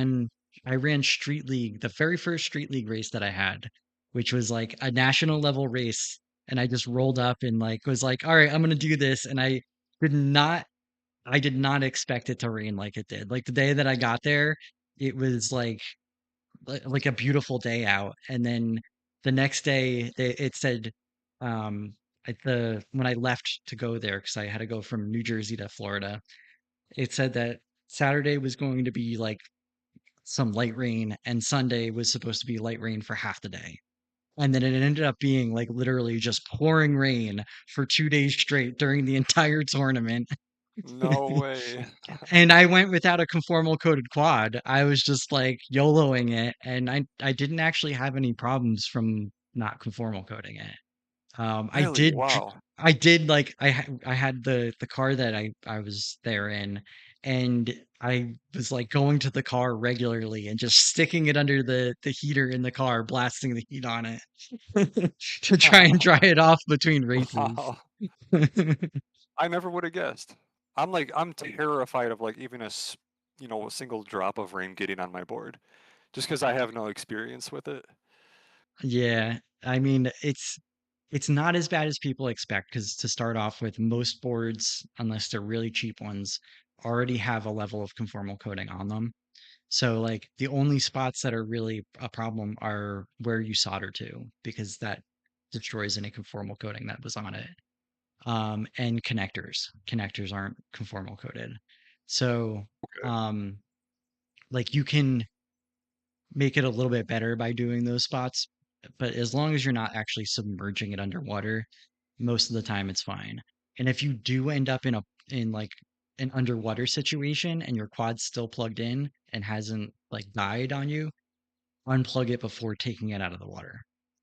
Um, Okay, that's kind of what I've heard too, because while it's underwater, it can't like short circuit really because the it electricity is just can, going and out there, into the water, right? yeah, that's what it is. It's like you it can still short circuit and there's a chance of it, but the path of least resistance is across the battery lead. So that's what it's going to take to short out. Um, it depends. Like sometimes it still can short out other stuff, but chances are that that's where the problem is going to be more likely. So you probably are going to have a dead battery, um, or at least a battery I wouldn't trust. But if you pull it out of the water beforehand, then it shorts wherever the fuck it wants. Okay. But yeah, like the conformal, if you conformal coat your quad well, you can pretty much literally fly underwater. That's The problem crazy. becomes more than like if you start going too far underwater, the radio signal doesn't penetrate at all. Um, so you lose video and you can lose radio link if it goes too far under. But like shallow water, you can still technically fly out of it in most cases if it's well conformal coated. Which I've seen like some video of, and that just kind of like blows my mind that that's even possible. Just because I Right. don't have like any experience in electronics really before flying drones. Yeah, I mean, for the most part, like the circuit boards and like the points of like where you solder are like the most critical spots. And then as far as like cameras, I've had cameras completely submerged and they're sealed usually enough that nothing majorly gets in, and if it does, you just like take off the lens and um you can like empty the water out, run alcohol through it all. That's the other thing is if I pull a quad out of water, I just dump alcohol all over it. I did not I did not do that with one of my quads recently because I didn't have alcohol and it's so rusted now. I need a new frame for it. Oh no. Yeah.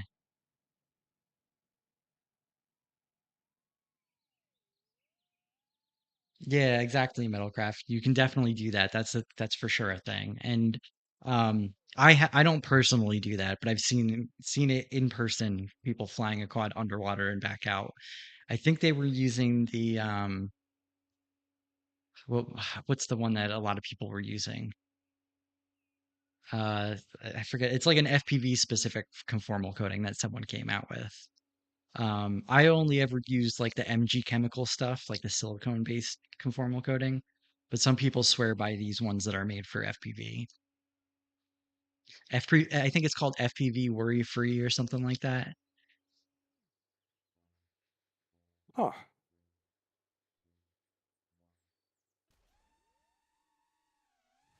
Yeah, I've thankfully haven't submerged the quad yet, but I've put Oh, myself in risky situations where I easily could have. I've had Tiny Whoop and three other quads end up under. Wow. Yeah, so my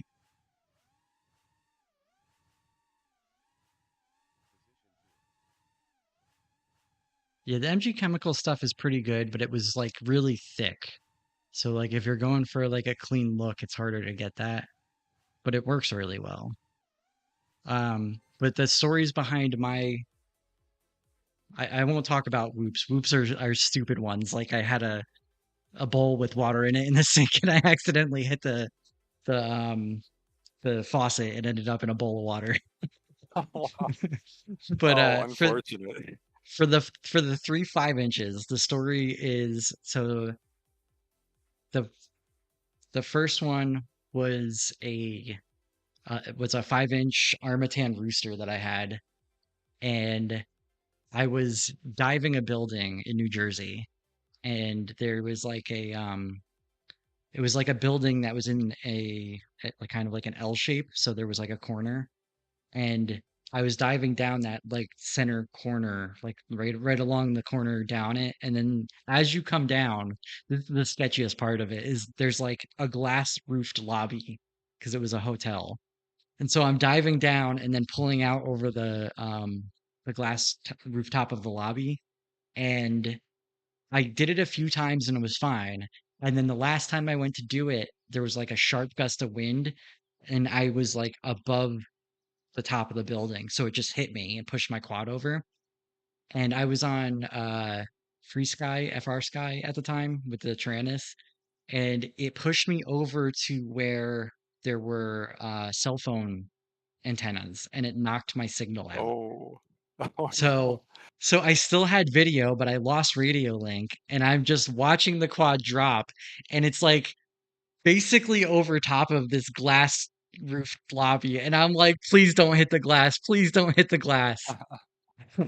And thankfully it did not hit the glass. It was like there was like about 2.5, 3 feet of concrete at the edge of the glass, but not like I didn't hit the ground. I got stuck up on this ledge and it was like 30 or 40 feet up off the ground.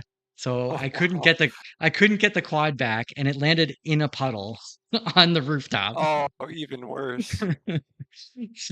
So it was stuck there.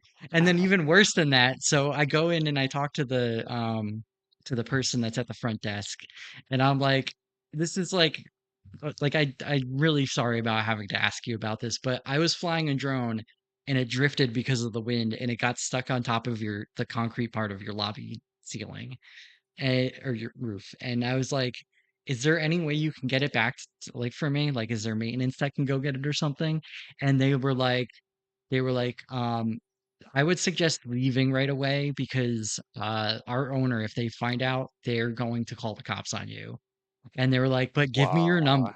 They were like, "But give me your number. I'll wait until the owner's not here and have maintenance go and get it." So like 2 days later, they call me, and it ended up raining for the entire weekend. So the whole 2 days that it was up there, on top of It's landing in a puddle, it was just pouring rain on top of it the whole time. in a puddle And getting rained on. yeah, so the 2 days later, they called me back, and they're like, "We got it for you. If you come today, the owner won't be here. You won't get in any trouble." So they were Oh, and super it was nice. plugged in the whole time? It was plugged in the whole time. It was completely dead. Um, and so I got it back, and like because it was plugged in the whole time and it was not like submerged the entire time, it was just kind of fucked. Um, Yeah. that was Oh, that that sucks. that was like probably one of the worst and the one that caused like the most damage to a quad. Um, the second time I was at a park and there was like a creek along the edge of the park, and I was flying, and this was still when I was on analog. I mean, all of these, all of these have been on analog actually, so it was all shit video at the time. Um, so that time I was flying in a park and there was a creek, and it was kind of like getting to be like autumnish, so like some of the leaves were off of the trees. And along the creek, it was like scraggly, like there was not like enough leaves for me to see branches. And Oh, the so ghost branches, I call them. Yeah. yeah, They're so like brutal on I analog. so I was like flying along the edge, and one of them just reached out and grabbed me and just threw me right into the water. Oh, no. And this was like the grossest, darkest water that I've ever seen. And I was just like, well, that's lost. I'm not getting that back because I'm not going in there. Oh, Um, oh, but that's like at awful. but at the time I was dating a army ranger, and they were like, "Oh, I go in stuff like this all the time. It's fine. I'll go get it." And they just like jump in the water and start wading through it and found my quad, so I got it back because they had a GoPro and everything on it. Like I have footage of Oh, this one that's a lot of happening. money, yeah. So like I actually have footage of like them going and pulling it out of the water, and like so you just see video, and it's just like it goes under, and then like there's nothing but darkness, and then all of a sudden the mic starts picking up sloshing, and it's picking up sloshing because they're getting closer and closer to it, and then all of a sudden it comes up out of the water in their hands. So that was the second time. And then the third time was actually in Australia. Oh, so pretty After recently. Yeah, it was fairly recently. That's the quad that's actually rusted over there. And I didn't have alcohol with me, and then when I got home, I rinsed it off, but I did not have high enough percentage alcohol once I got here to really clean it off properly, and it rusted. So Oh, the motors are fucked, and the frame needs all new screws or just a new frame. So dang. that one I was flying in a bando here because there's this abandoned power station where apparently like the generators, like one of the generators exploded. So there's like metal shrapnel all over the place. Like if you land in the wrong spot, your motors just suck up all of the metal shavings and pieces. So like Oh, yeah, it's like yeah. so bad That'd be with that. toast. Yeah. So luckily that didn't happen to any of my quads. But what did happen was I was flying, and at one point I decided to fly, like I went outside the building because we were hanging out inside because we were hiding from the sun. And I went out to fly the smokestacks, and I went in through the side of the building because there were these big openings like in the ceiling and stuff like that. So I cut in through one of them, and I'm flying through part of the inside, and the other person that I was there with was flying DJI, but like old DJI, like the original stuff. Which, if you've never flown with someone that has DJI old DJI equipment when you're on analog, if their drone gets anywhere near you or you stand near their goggles, it just blasts out your video. You see nothing. So Oh, we had been flying and had been separated enough that it was fine. But when I went outside, I guess he didn't know where I was or that I was still flying. So he started flying, and I dove in through the one side. Oh, it kicked me out again. I dove in through the one side and started going through like this like hallway kind of thing. Like it was like basically like a wall, a low ceiling compared to the rest of the building, and then it was lined with pillars. And so I was going down that one way and he was going through it the other way. And right as we passed each other, he got in between the analog video for me. So like it was my quad, his DJI drone, and then me, and he just blasted my video out. And there were these huge like holes in the ground that went to the basement. They were like probably like 3.5, 4 feet wide one direction by 5 or 6 feet wide the other direction. And it just the timing was perfect so that I smashed into the side of it and then dropped into the water.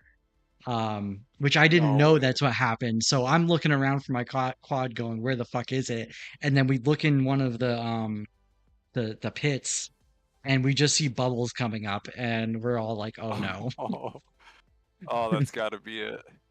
So we got it back. My GoPro was smashed to pieces. Like it went from being a straight piece of GoPro to like a parallelogram. Complete Wow. completely smashed the battery in. And surprisingly everything still worked after I pulled it out of it. Like I brought it home and cleaned it off. The only thing was because I didn't have high enough proof alcohol to clean it with, the motors ended up like the bearings in them rusted. So the motors are not good anymore, and the frame is definitely rusty on the screws and the standoffs. Um, the I standoffs guess you could themselves save aren't because some they're of it. aluminum. Yeah, no, it's still mostly good. So it's not the worst situation. Like I could still recover from it fairly easily.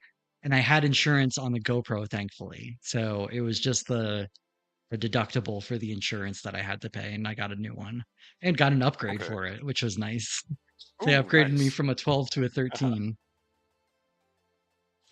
So it ended up kind of working out in the end, I guess, for the most part. It wasn't Hey. the worst. That was more stuff working than the last one. Are you still in the lobby because it kicked me out again? I am, yes. Okay. Yeah, I've flown over water a couple times with my freestyle drone, and I Hmm. haven't submerged it yet. Not yet. I'm sure it's gonna happen someday. Yeah. My suggestion would be if you're flying over water, strap an empty water bottle to it.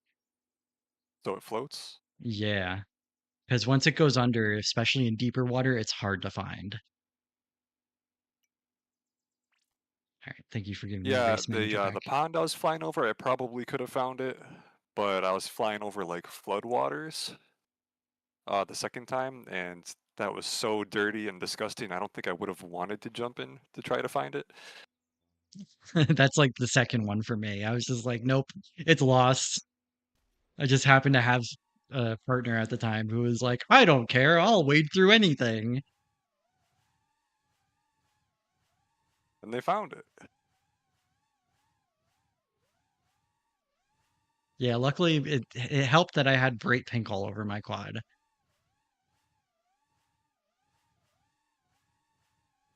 I'm sorry, I had gate Bright, whooshing in my ears. You had what on it's it? okay. It was bright pink all over my quad. Like Oh, all of pink. the, Okay. all of the props and like all the TPU was like like hot pink. So it like when they were shifting stuff around, they saw the pink in the water. Ah, it's the strat. Okay. Yeah, just put something really bright and that's not like don't use black TPU, either use white or really bright color. And it helps to find it.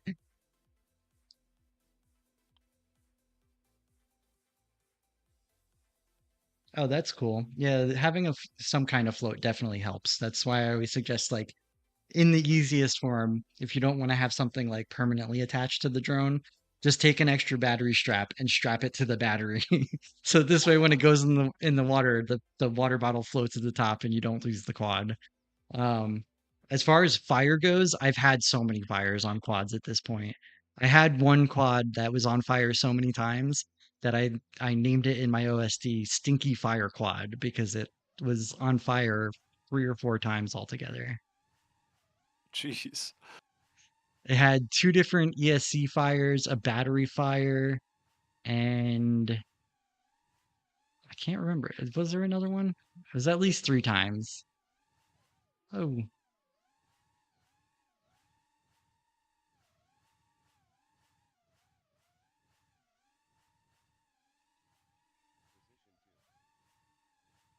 yeah, it was a smelly quad. Actually, I think that's the one that's sitting rusted right now.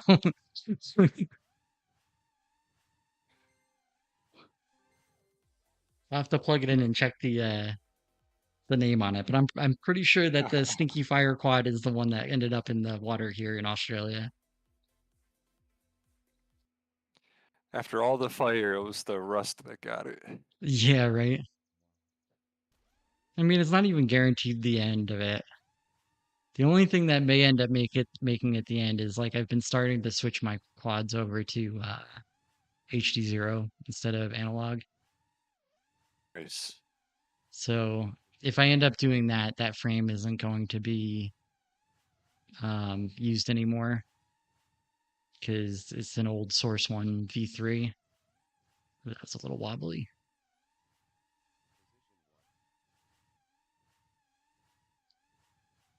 So it doesn't have the room for a freestyle VTX on it.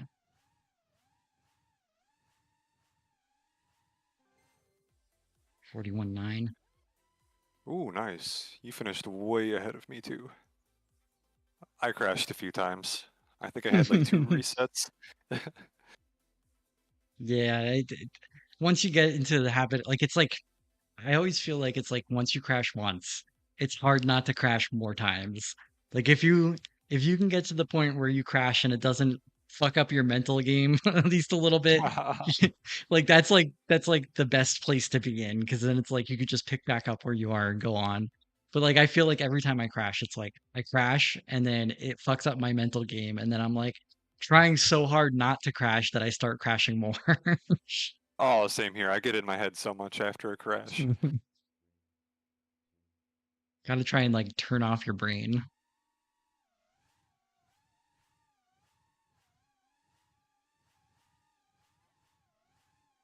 Oh, little bounces and two of them in a row.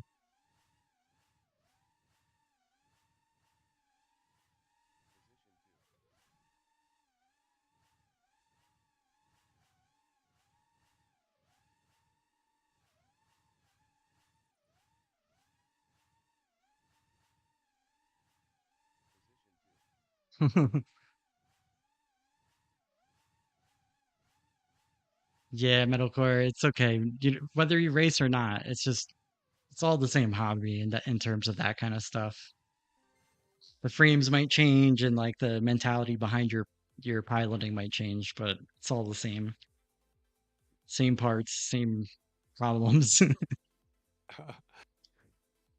So did you guys come over from one of the other streams going on? Because I saw you said that you found another stream to watch. So were you watching like the bot stream or the Spider Sugar stream or something like that before you came over?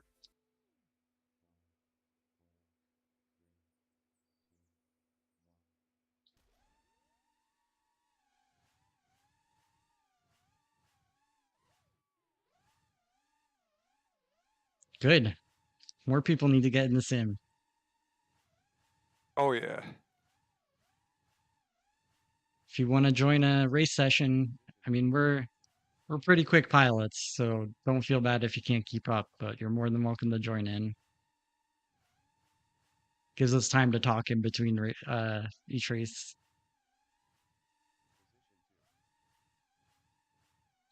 Yeah, Bot's my good buddy. I've been in a handful of his videos over the years.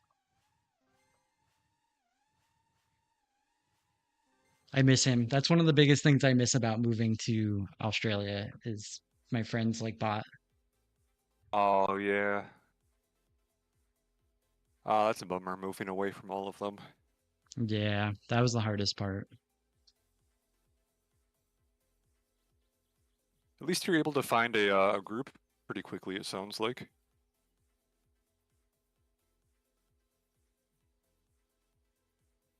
Yeah, it's a tortilla track.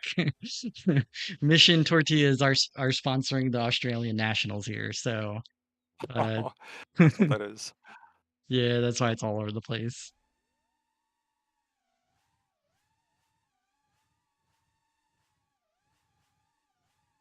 which to me is really funny because ah shit. Oops, Uh, it's my turn. it's kind of funny. We both crashed a bunch, so you're not far behind me. It's kind of funny because Mexican food here in Australia is awful. Like awful. It's not authentic Mexican food, that's why. No, there's no one that migrates from Mexico to Australia really. So it's like all like white people making Mexican food. Yeah, I'm sure it's kind of difficult to make that trip. Yeah, it was expensive. Oh, I can't imagine. I mean, I was lucky enough to have a place to stay here with my friend Onigiri. So Onigiri was like gracious enough to let me stay at her place for a few months while I got on my feet here. But like for someone who's just moving here without that, it's like you don't like I had to spend a good amount of money flying here and getting all my stuff here. And then like on top of that to have because when you first get here, unless you get here on a working visa, you don't have money coming in, you know? So it's Oh like yeah. it was so much money. Like I had to have money saved up for a few months of living um without like having any work coming in until I could get working rates sorted out.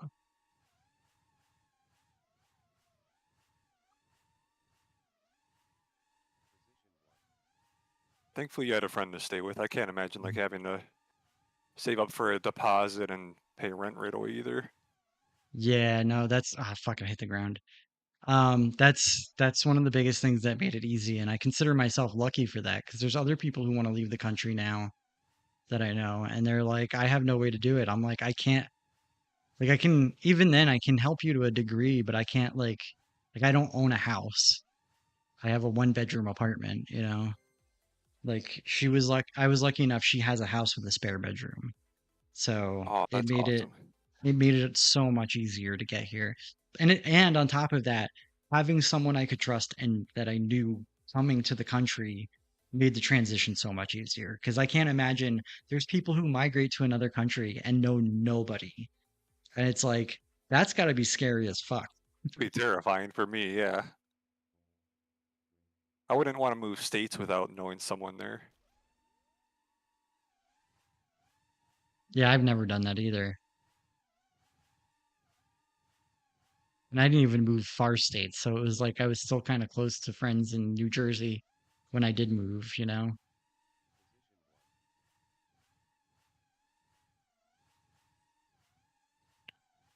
I'm flying the wrong track again. GG. It's all good. We've been at it for over 2 hours now, so I it's took a new forgivable. line though I didn't take before, so it's like, oh, I haven't messed up the track like that yet. I hit the gate. So 42.8. That probably would have been a 41 if I didn't hit that last gate. Yeah, 42 is still good. Cats, I don't want you to think I'm forgetting about you there. I've been talking about a bunch of stuff, but I saw your message about the flight controller burnt out or burnt out? Did it like burn up or did you just like have it die on you? What flight Hi, controller cats. were you flying?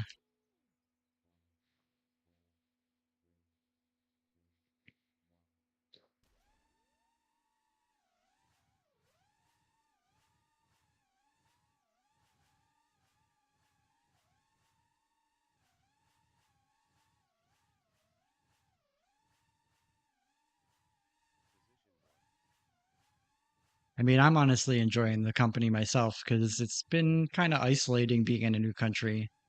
Like I've made friends, but it's not like I have people around all the time to talk to. And most of my friends are in a completely different time zone and hard to get a hold of. Yeah, So this is a welcome change for me. good race. 42.1. I had a little The bonk. newbie. The newbie drone 20 by 20 stack. Is that the one with like the 100 amp ESC that comes with it, or is that a different one? Because I know they came out with one that has like a crazy high rated ESC. I only know one person that's been flying it though, and they haven't said much about whether it's good or not. Oh, 200 amp. Okay. Yeah, that's the one I was thinking of.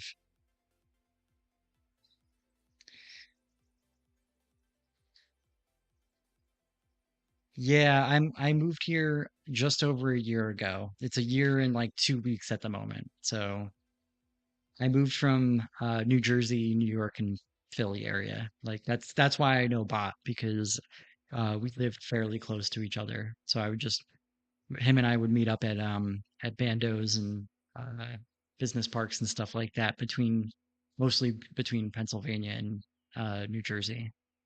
Occasionally New York if we felt like making a longer trip.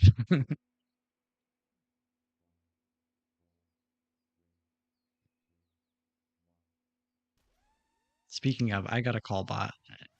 Probably do that tomorrow morning. Oh, like to catch up. Yeah, I call him every few weeks just to say hey and stay in touch with him. Oh, that's awesome.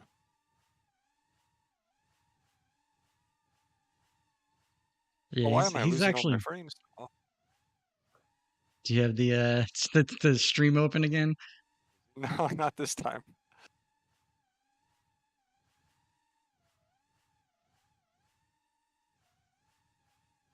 It hit me on the corkscrew, of course. Of all the spots to hit you, 41.5. Dang, nice.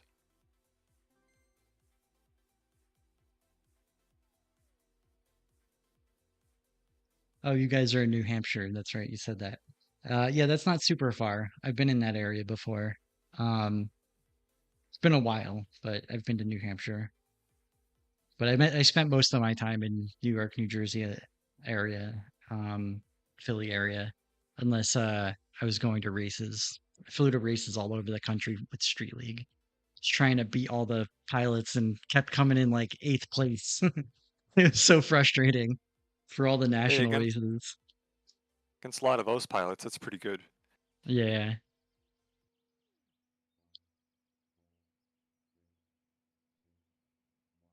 I've actually been to Newark once. really? Yeah, I went to watch the Rocket League World Championship. Okay, that's where they hosted it. I flew the wrong track again. Yeah, That's cool. it was at the oh, I actually don't remember. Maybe the Prudential Center? I don't know. It was like downtown. Oh, I fucking hit the up dive. I saw your drone just sitting on the ground. Cats, don't be mean to people.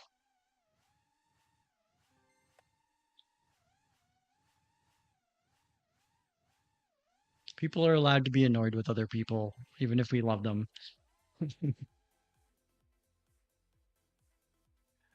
I actually can't say I've watched any of Bot Grinder's content. So you didn't know that I was in his oh fuck, I just hit the flag. So you didn't know that I was in any of his videos previously? You've mentioned it in the past to me. Okay.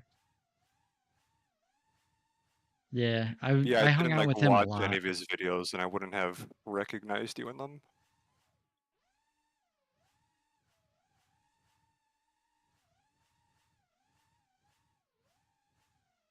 Yeah, Bot's definitely not a homophobe. That's for sure.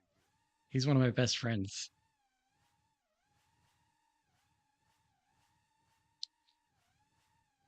But don't start bickering in my chat, please. I would appreciate it. We're here to have fun. Keep it kosher between everybody.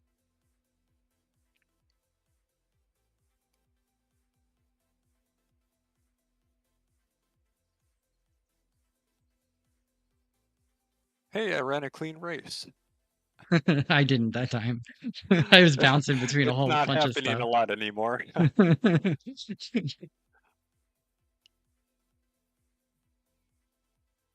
Who's heads? I don't know who heads is.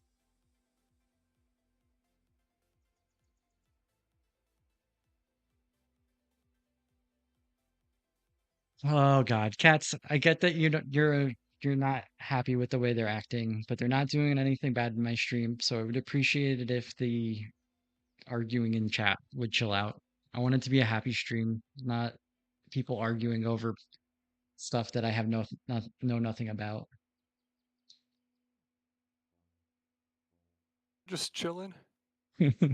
Right?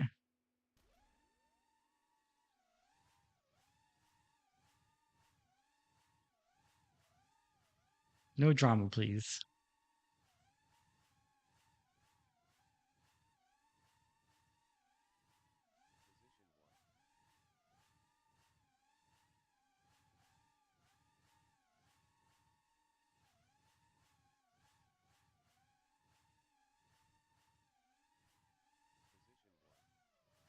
Ooh, I fucked that all up. Holy shit.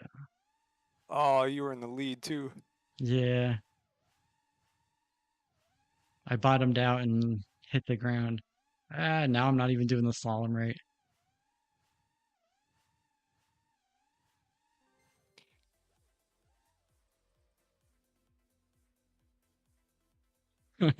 Yeah, racing's a different beast. You can't expect to go from freestyle to racing and be good instantly. It takes a different set of flying skills. Um, one of the things I always recommend to pilots that switch over is freestyle rates are really not meant for racing. So if you're using the same rates you use for freestyle, it's going to be so much harder. Um, it's easier to reuse race rates for freestyle than it is freestyle rates for race. I don't know if you agree with that, Green, but that's kind of how I've always felt with it. Uh, I'm not big into freestyle myself, and I don't really follow like any big freestylers, but I think they run a lot of like faster rates, right? Very So they elbowed, can so you do can get like those snappy rolls and really stuff. snappy flicks and yeah.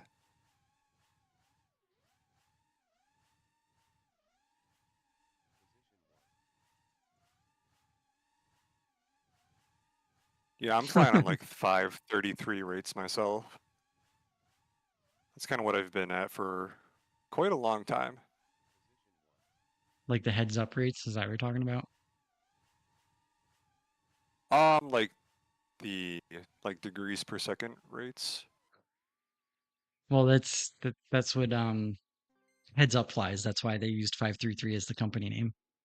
I kind of assume so. I'll be honest, I got my rates from Solace, if you remember Okay. him. Yeah, I know Solace. I haven't talked to them in a while, but we keep in touch and reconnect every once in a while. I wasn't They were sure always what a they were fast going. pilot. What? I wasn't sure what pronouns they were going by. I think their I Discord bio was like he, they, she, maybe. I don't remember. that I wasn't sure either, so that's why I used they because I try to That be always works. respectful. I make Yeah. mistakes sometimes, but I try and correct myself and use the ones that make the least problems. Yeah. But yeah, if that's what their pronouns are, then like whatever you know them as is fine. I spec launched. Oh, all good. Yeah. But Solus, yeah, they're a quick pilot. I don't know if have they even been racing recently? I haven't seen them around in a little bit. They put down a time on GQ track, so recently enough. Okay. I'll have to Oh, you cooked me on that message them and see slalom. how they're doing.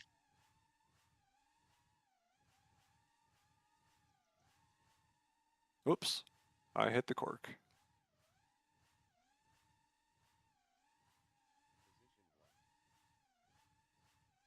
So, yeah, I've actually been using those rates since before I moved to transmitter.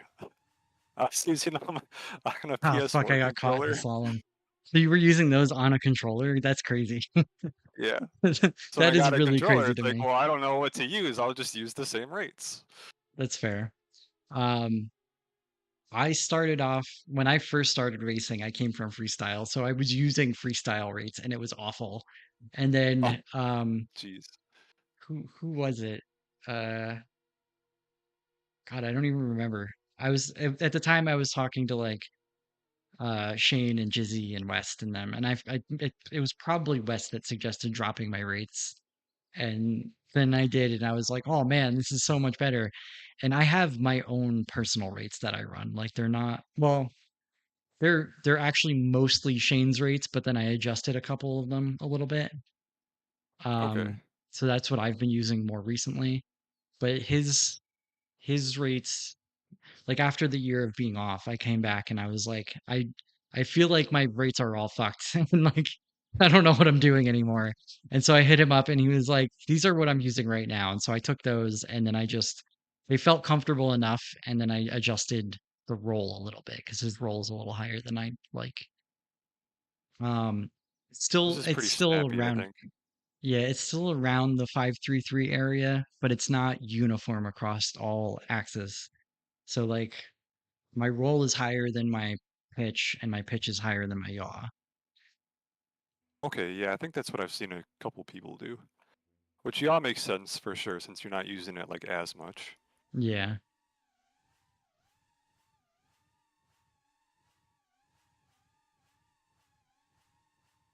Yeah, Shane's been on me to make my rates faster. Which I was flying Yeah, he upped his race open class recently. the other day. He did, yeah. Oh, fuck. I just hit that gate, side of that gate real hard. Um, I was flying open class in Velocidrone for the first time in like 2 years, and he had me use his rates, which were quite a bit faster than mine, mhm. and I didn't mind it.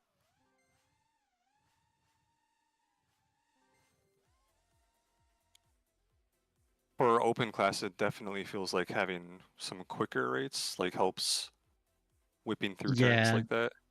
yeah, that's 100% true. And that's part of why when I came to Australia, because I was racing a mix of 5 inch um, and 7 inch racing since I've been here, I needed something a little quicker that I could use for both. Um, his rates are just a little too high. Like my hands are a little too twitchy as it is to be able to use the super high roll, which isn't even, Oh, I I get wouldn't even that so consider much. it super high, but like I needed to drop it down just a little bit.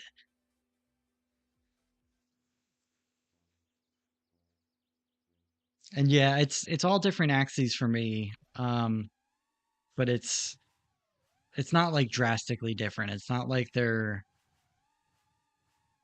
like, I think it's like 300. Oh, I fucking missed the slalom altogether. It's like 300 on.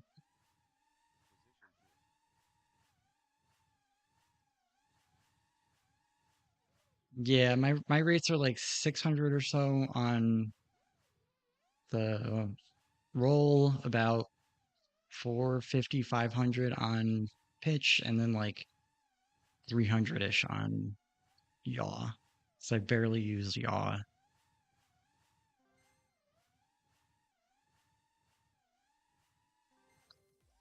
Are you on beta flight rates? Yeah, I am on beta flight rates still. Okay, yeah, me too. I never switched off of them and they've been comfortable. I tried some rates on actual rates and I couldn't get them to feel comfortable for me. So I just went back to beta flight because it's like I have so much time stick time on them. I think for a little while at least I know Shane switched to actual rates. I don't know if he's still using them or not. He is because that's what he sent me recently. Okay.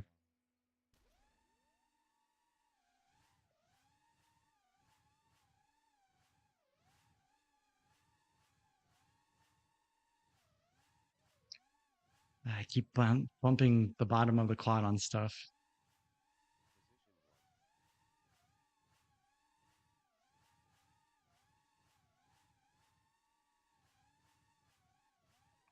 Oh, I hit that. I just saw you pass me. I had to blip pretty hard on this slalom. I knew I was going to crash otherwise. Oh my god, the slalom is killing me all of a sudden. It's really quick.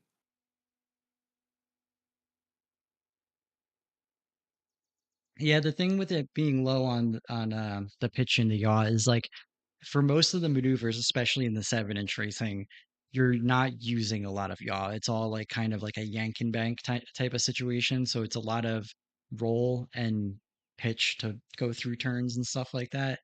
And then you only need enough um, pitch to actually be able to do like corkscrews and stuff.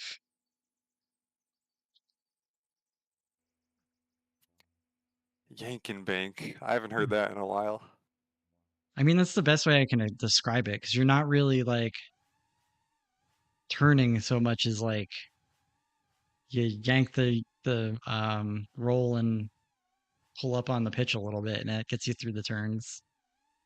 Oh yeah, 100%. Oh, I That's hit the just flag. if you remember Twice FPV, he would use that phrase like all the time. Yeah. So that's just like what I associate it with.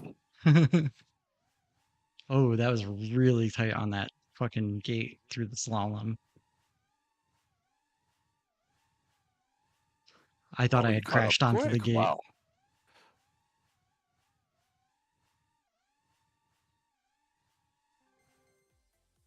Dang, good race.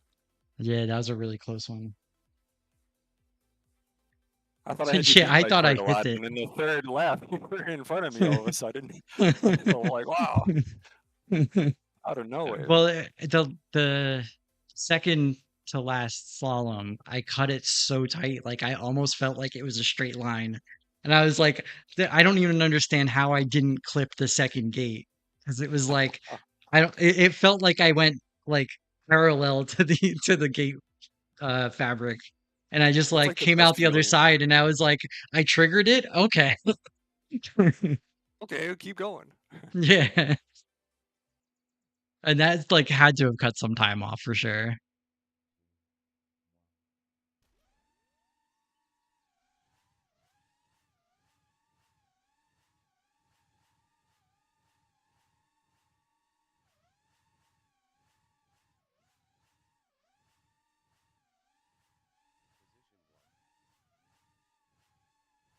Oh, hit the wrong side of that flag. Oh no, I was doing so good until then. Felt it very was a good clean. race. Yeah, Now I'm hitting everything. could still screw it up. Just gotta screw it up on the corkscrew or something for me. Nope, you got it. Oh, I did it again. I don't know how I'm doing that like at that angle. Like it literally like I just see my entire screen goes like side of the gate and that's it for a second. Just nothing but fabric. Yeah. I don't know if that was a PB for me. I think it was. Was it? Nice.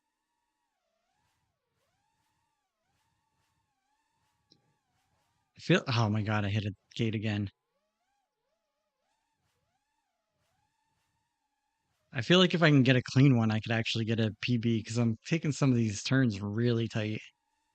You But are like definitely, yeah.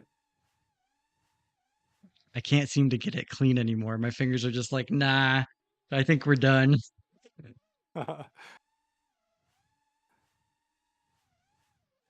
Yeah, it's kind of a bummer when like you want to keep grinding, but your body's like, nah, it's over. Yeah. Oh, I still have another lap. I thought I was done. I was like, I gotta be done. Crashed into so many gates. I can't still be going. Sometimes I'll just be so into it, I go for another lap and then I lose a little bit of time because I'm changing up my line to go for Yeah. another lap. I that is one of the things that I've struggled with moving to real life racing because like with sim racing, it ends and it's just like you're done, good. You can't fly anymore, it's You can't over. fly anymore. But with real life racing, there's times when I go for a fourth lap and people are like, bring it in. And I'm like, no, one more. Because my brain doesn't count them. All right. Oh, spec start. Oops. Oh, no worries. Start it over. Thanks. It doesn't help we're just taking off the ground. Yeah.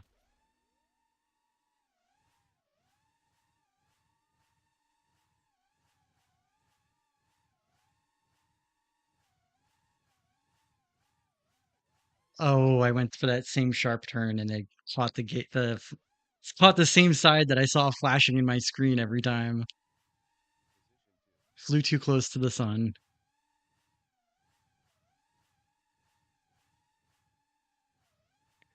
Getting greedy. Yeah, I just straight up bounced off the ground. Then a gate. And another gate.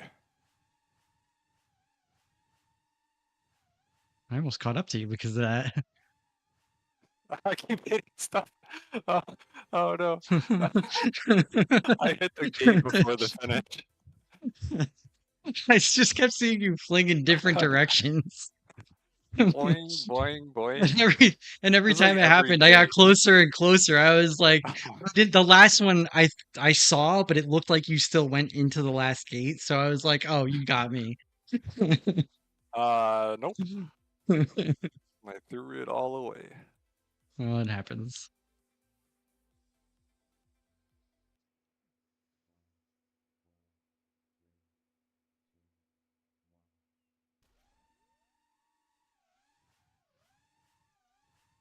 Oh, that was a bad. I laddered down that the flag the flag gate and just went right into the side of the gate instead. Oh,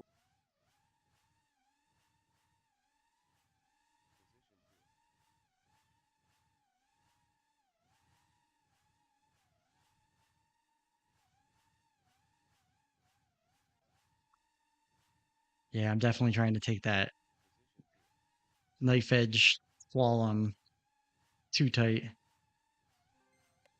it's really tempting. I keep finding myself swinging it a little too wide, like in between the gates.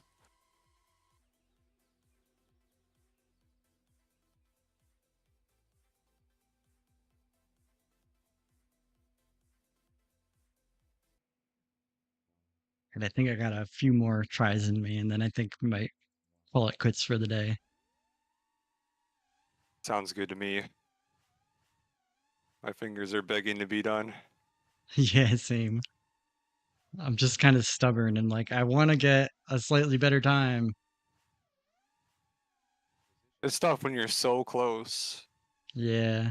You don't want to give up. Oh, it's at that point where like I can see there's certain spots I'm definitely taking faster, but then I bump so many things.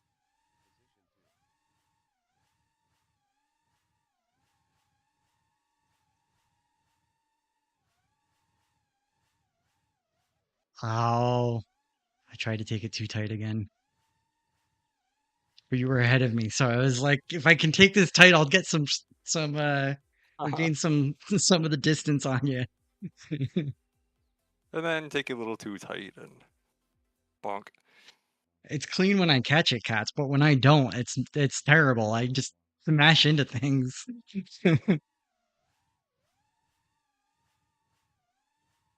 Oops. Okay, I recovered somehow.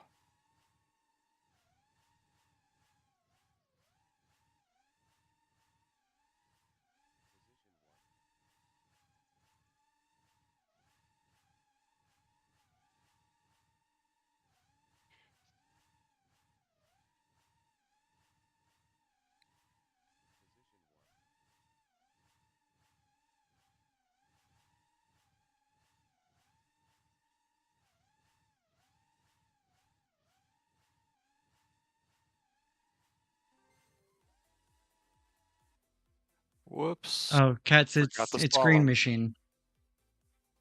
Hello. Green Machine was one of the people watching when we were on stream together last time. Yeah, hi cats. You were flying really well that night. Yeah, cats posted up a clip of some of their uh Velocidrone racing recently, and it was really smooth compared to what it was before. So I've definitely improved. Ooh, nice.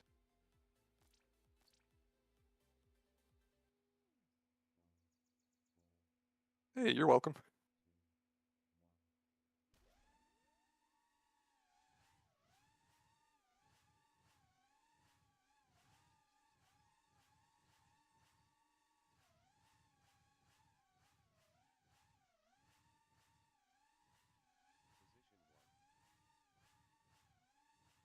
Oh no! Oh, I choked.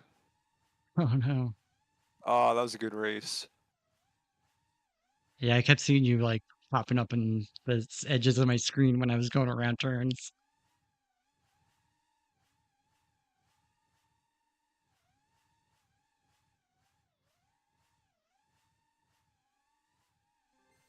Yeah, I was planning on doing that. I can do that.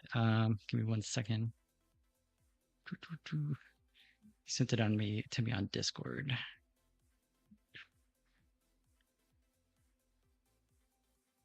Where's that link?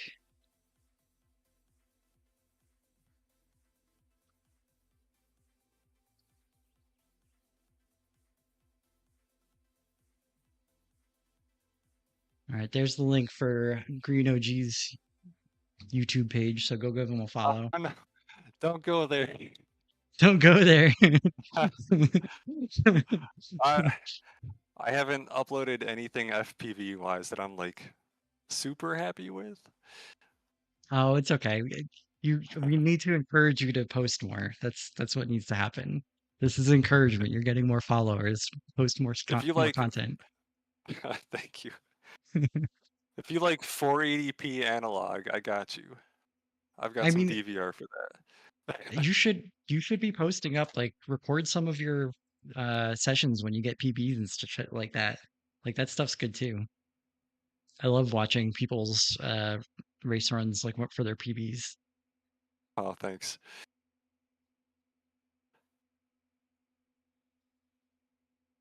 Well, Too thank you late, for they the said. subs. It means a lot.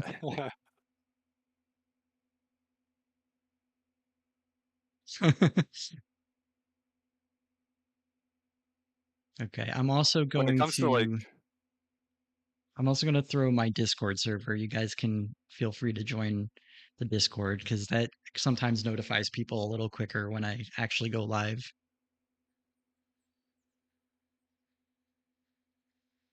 Sorry, Green, you were about to say something? um,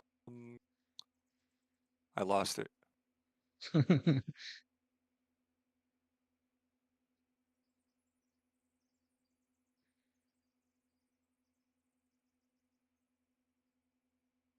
Oh, I have like a little bit of imposter syndrome when it comes to IRL stuff. I definitely feel like I'm more of like a sim pilot, I guess.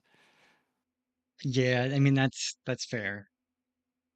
So I was For like, oh, those I don't want to put any of my real life stuff out there until I feel more comfortable with it. I mean, I've struggled with that for a while, and the problem I have is like I never feel comfortable posting any of my stuff. No matter how good I am or how many people I beat, I'm still like, this isn't good enough for me to post. So my suggestion is don't give a shit. Just post your stuff. The more stuff you post, the more it encourages you to be better. The more people see it. There are people who post literal garbage like flight videos online. So like have you ever some of you may know, I don't know because you guys are have watched bot stream. Some of you may know Gelato. Have you ever seen Gelato fly? Gelato is fucking garbage and can't fly outside of angle mode, and he posts videos up all the time. No, I haven't heard of him. Gelato's a real fucking weirdo. Be glad that you don't know him. He got banned from the DCL Discord, the DRL Discord, Bots Discord, Zoe FPV's Discord. I think there's Oh like no two or way. three others that he got banned from. He's like, you don't want to know him if you don't have to. Ooh, ouch.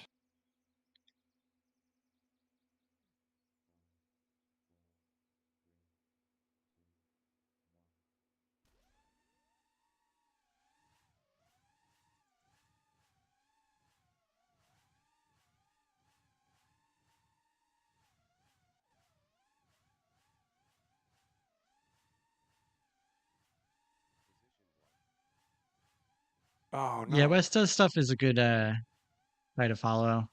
He's been streaming with bot with the Arc Raider stuff, I think. So I've talked to them a few times.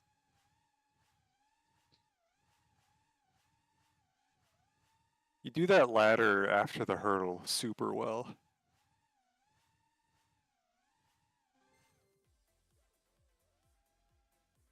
After the ladder?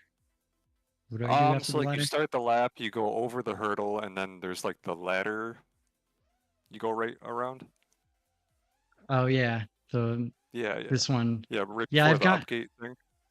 Yeah, Yeah, you do that's that super well. I. It took me quite a bit of practice because like you have to really like scrub speed going through it. So it's like otherwise you end up really wide on it. Yeah, that's what's happening to me. I'm going like full stick and not scrubbing enough speed. Oh wow, I'm crashing.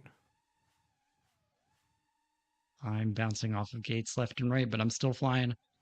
Oh, there's another one.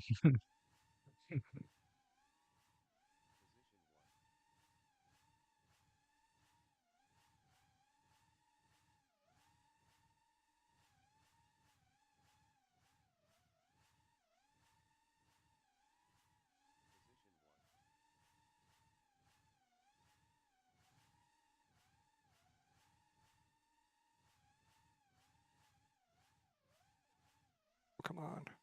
I'm struggling to finish this. I hit so many gates. It's just none of them fucked me up that bad that I was like way off with them.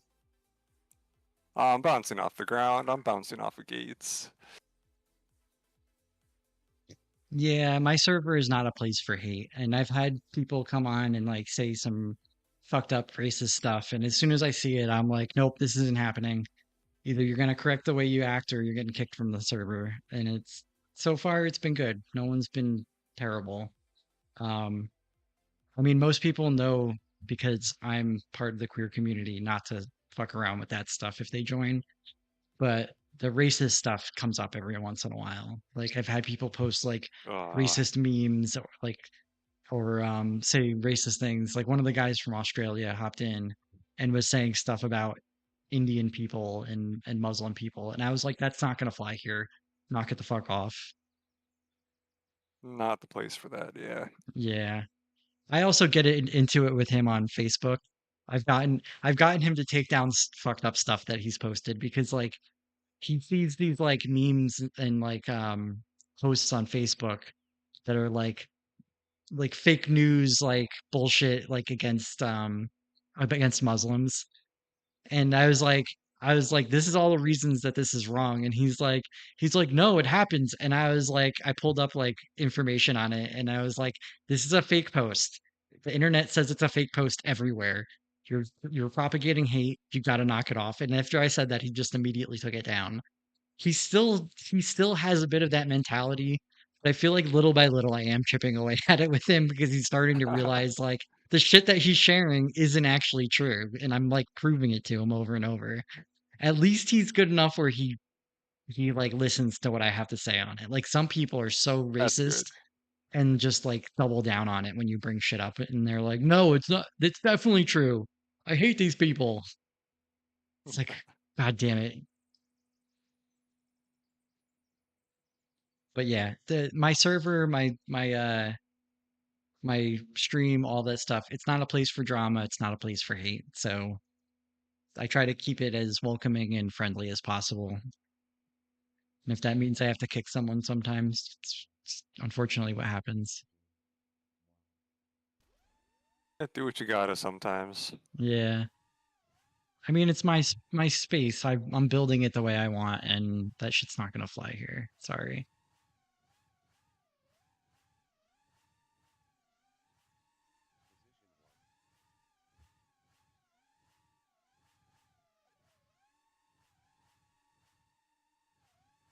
I worked on a help desk for a long time, so fuck, I fucked up the knife edge again. I worked on a help desk, so I had to learn to be patient with people because some people are really annoying and stupid on help desks. Yeah, I did my time in retail, I get it. Oh yeah, I did retail too. Customers or something else. Anything that's customer facing customer service, it's like they feel like they can abuse you, and it's so fucked up. Yeah, I don't know if I could work a help desk or like IT or like that. I moved to mostly doing like behind the scenes stuff, like server management and like stuff like that. And I was like, this I can tolerate. And then they started trying during COVID, they started trying to push me to help desk type stuff again and like user support. And I was like, nope, not doing this. I'd rather leave the industry. And so I switched to doing drone stuff, and now I get to fly and build drones for work. That's awesome. Yeah, it's been pretty cool I for the past like, let's see,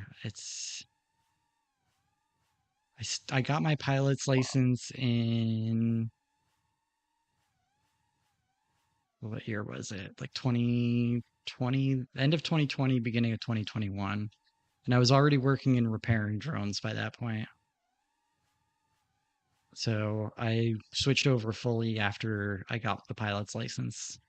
And I started doing, some of it was just like aerial videography and stuff like that. I was working with a videographer. Fuck, I bounced all over that thing. Um, and that was cool Oh, in I its missed own it. way. Oh, I got you on that because you bounced off of something.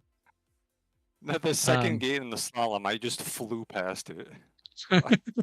oh, I just saw you I go in a missed the cut different into it. direction than I expected you to go. I thought you hit I had to turn something. back for it. Like, oh, I totally missed it. Oh no. But yeah, I was like, so I've done a few different things as far as like drone work goes, because I started off doing like real estate photos, and um I was working with a videographer for a bit, while also working in a shop repairing drones for people. So I was repairing like DJI drones and FPV drones for people out of a hobby shop. Oh, And then wow. I like, because I was like, I'm fed up with this computer bullshit, and like at the time COVID ruined it. So I was like, all right, I'm switching things up. And so I was doing that, and then I got a job working with a videographer. And during that same job, I ended up working with this guy who wanted to run a drone school called the Drone Academy out of New Jersey. And he, on the side, he wanted to start up a business automating drones for renewable resources like solar farms and wind turbines and stuff like that, Huh, and okay. agricultural drones. So I was working on those projects, helping automate stuff, um, while also filming like marketing reels and stuff like that for people. And then like I was like doing like stuff like flying through vineyards and things like that. Um, both with an FPV drone as well as with we had a DJI Inspire, and I would pilot it and he would man the camera. So like we both had a controller connected to it. Um, Okay. so like I would Yeah, I've seen fly those like through, dual op drones before. what's that? Yeah, The I've seen dual those op. like kind of like dual operator drones before. Yeah. Yeah, which was pretty interesting. I got a little bit of experience also running the gimbal because he could also fly, but he was not as good at flying. So most of the time it ended up being me flying and him just keeping the camera on whatever the subject was. So that was kind of interesting and fun. I'd really like to do more of that, to be honest, because it was different than, it was more flying and less of the other stuff. So I did that for a while, and then I started working for um, Nokia Bell Labs. They're all one company now. And I was working on a project doing drone automation in warehouses. So that was interesting. We were flying drones in warehouses to do inventory and read barcodes and stuff like that, count I think that's where boxes. you were working when I met you, or like first like actually talked to you. Um, I was there for 3 years before moving to Australia. So there's a chance that that's the case. I mean, we were flying in simulator before that for sure, but it took a little while before we started actually talking outside of the sim. Oh shit.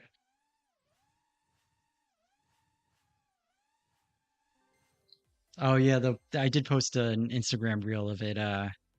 Like we had like there was what I saw with the camera on the drone, and then what the drone sees, and you see it like picking out barcodes and boxes, and like outlining the shelving, like the beams of the shelves and stuff like that, so it knew where to keep Wow.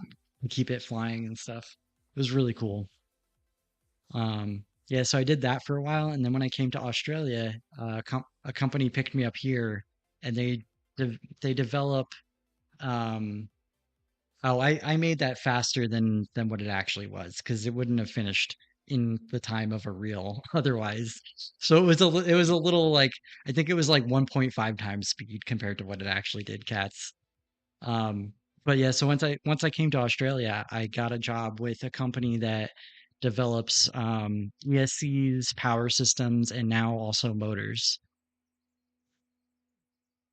So I get to like test fly drones and test motors and ESCs and like blow them up, which happens often because we're pushing them to their limits.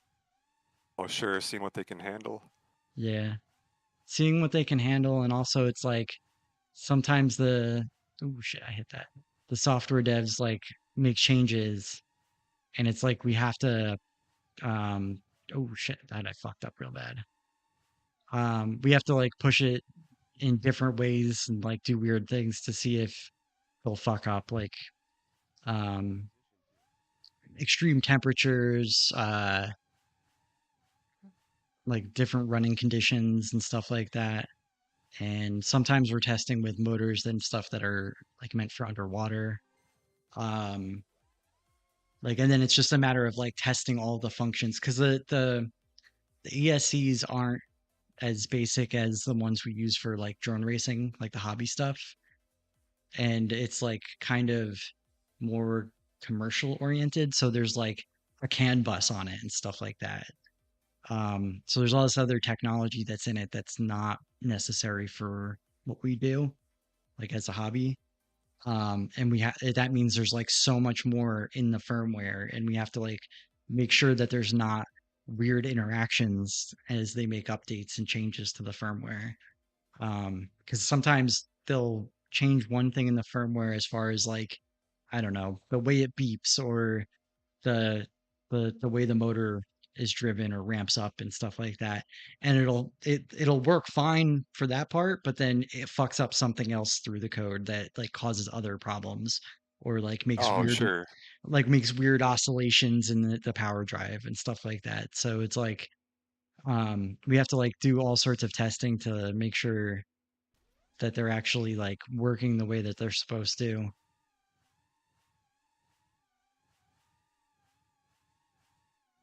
Onidrift just followed. Oh, thanks for the follow.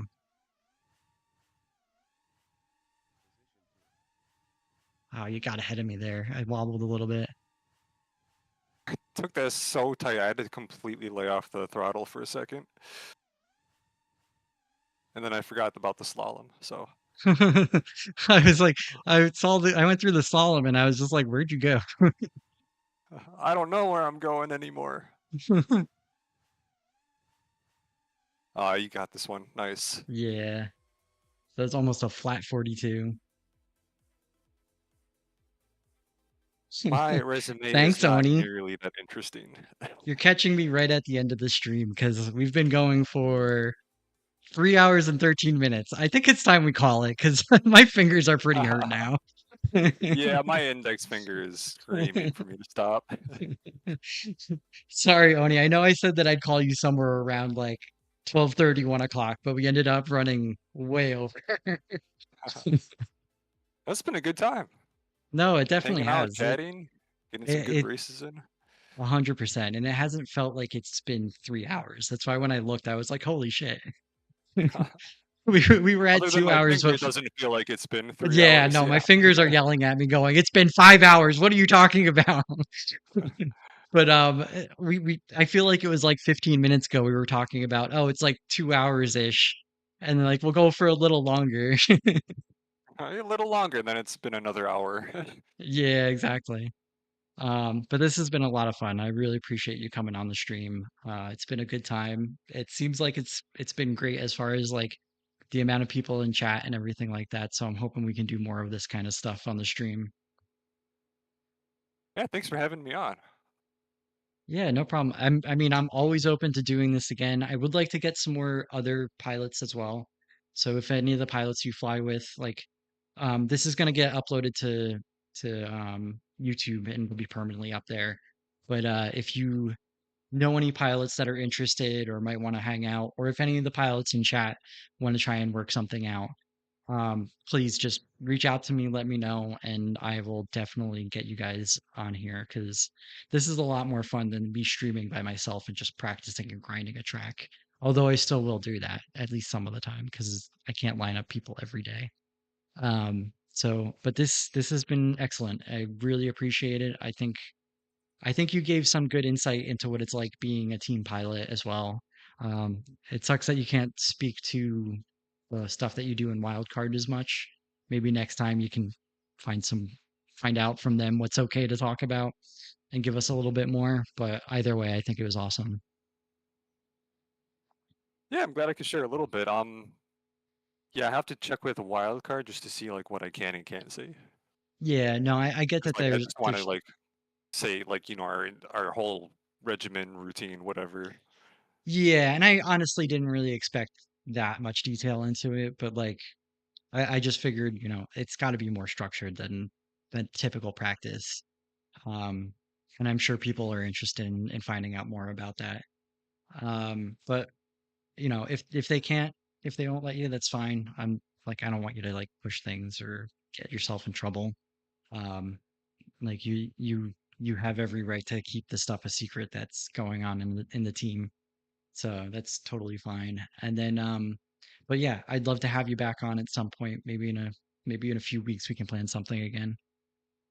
Yeah, sure. I'm pretty much always on Discord like every day, so just hit me up whenever. And even if Yeah. it's not on stream, if you just want to hang out and fly or whatever, just let me know. Yeah, So I mean I had a lot of the fun problem tonight.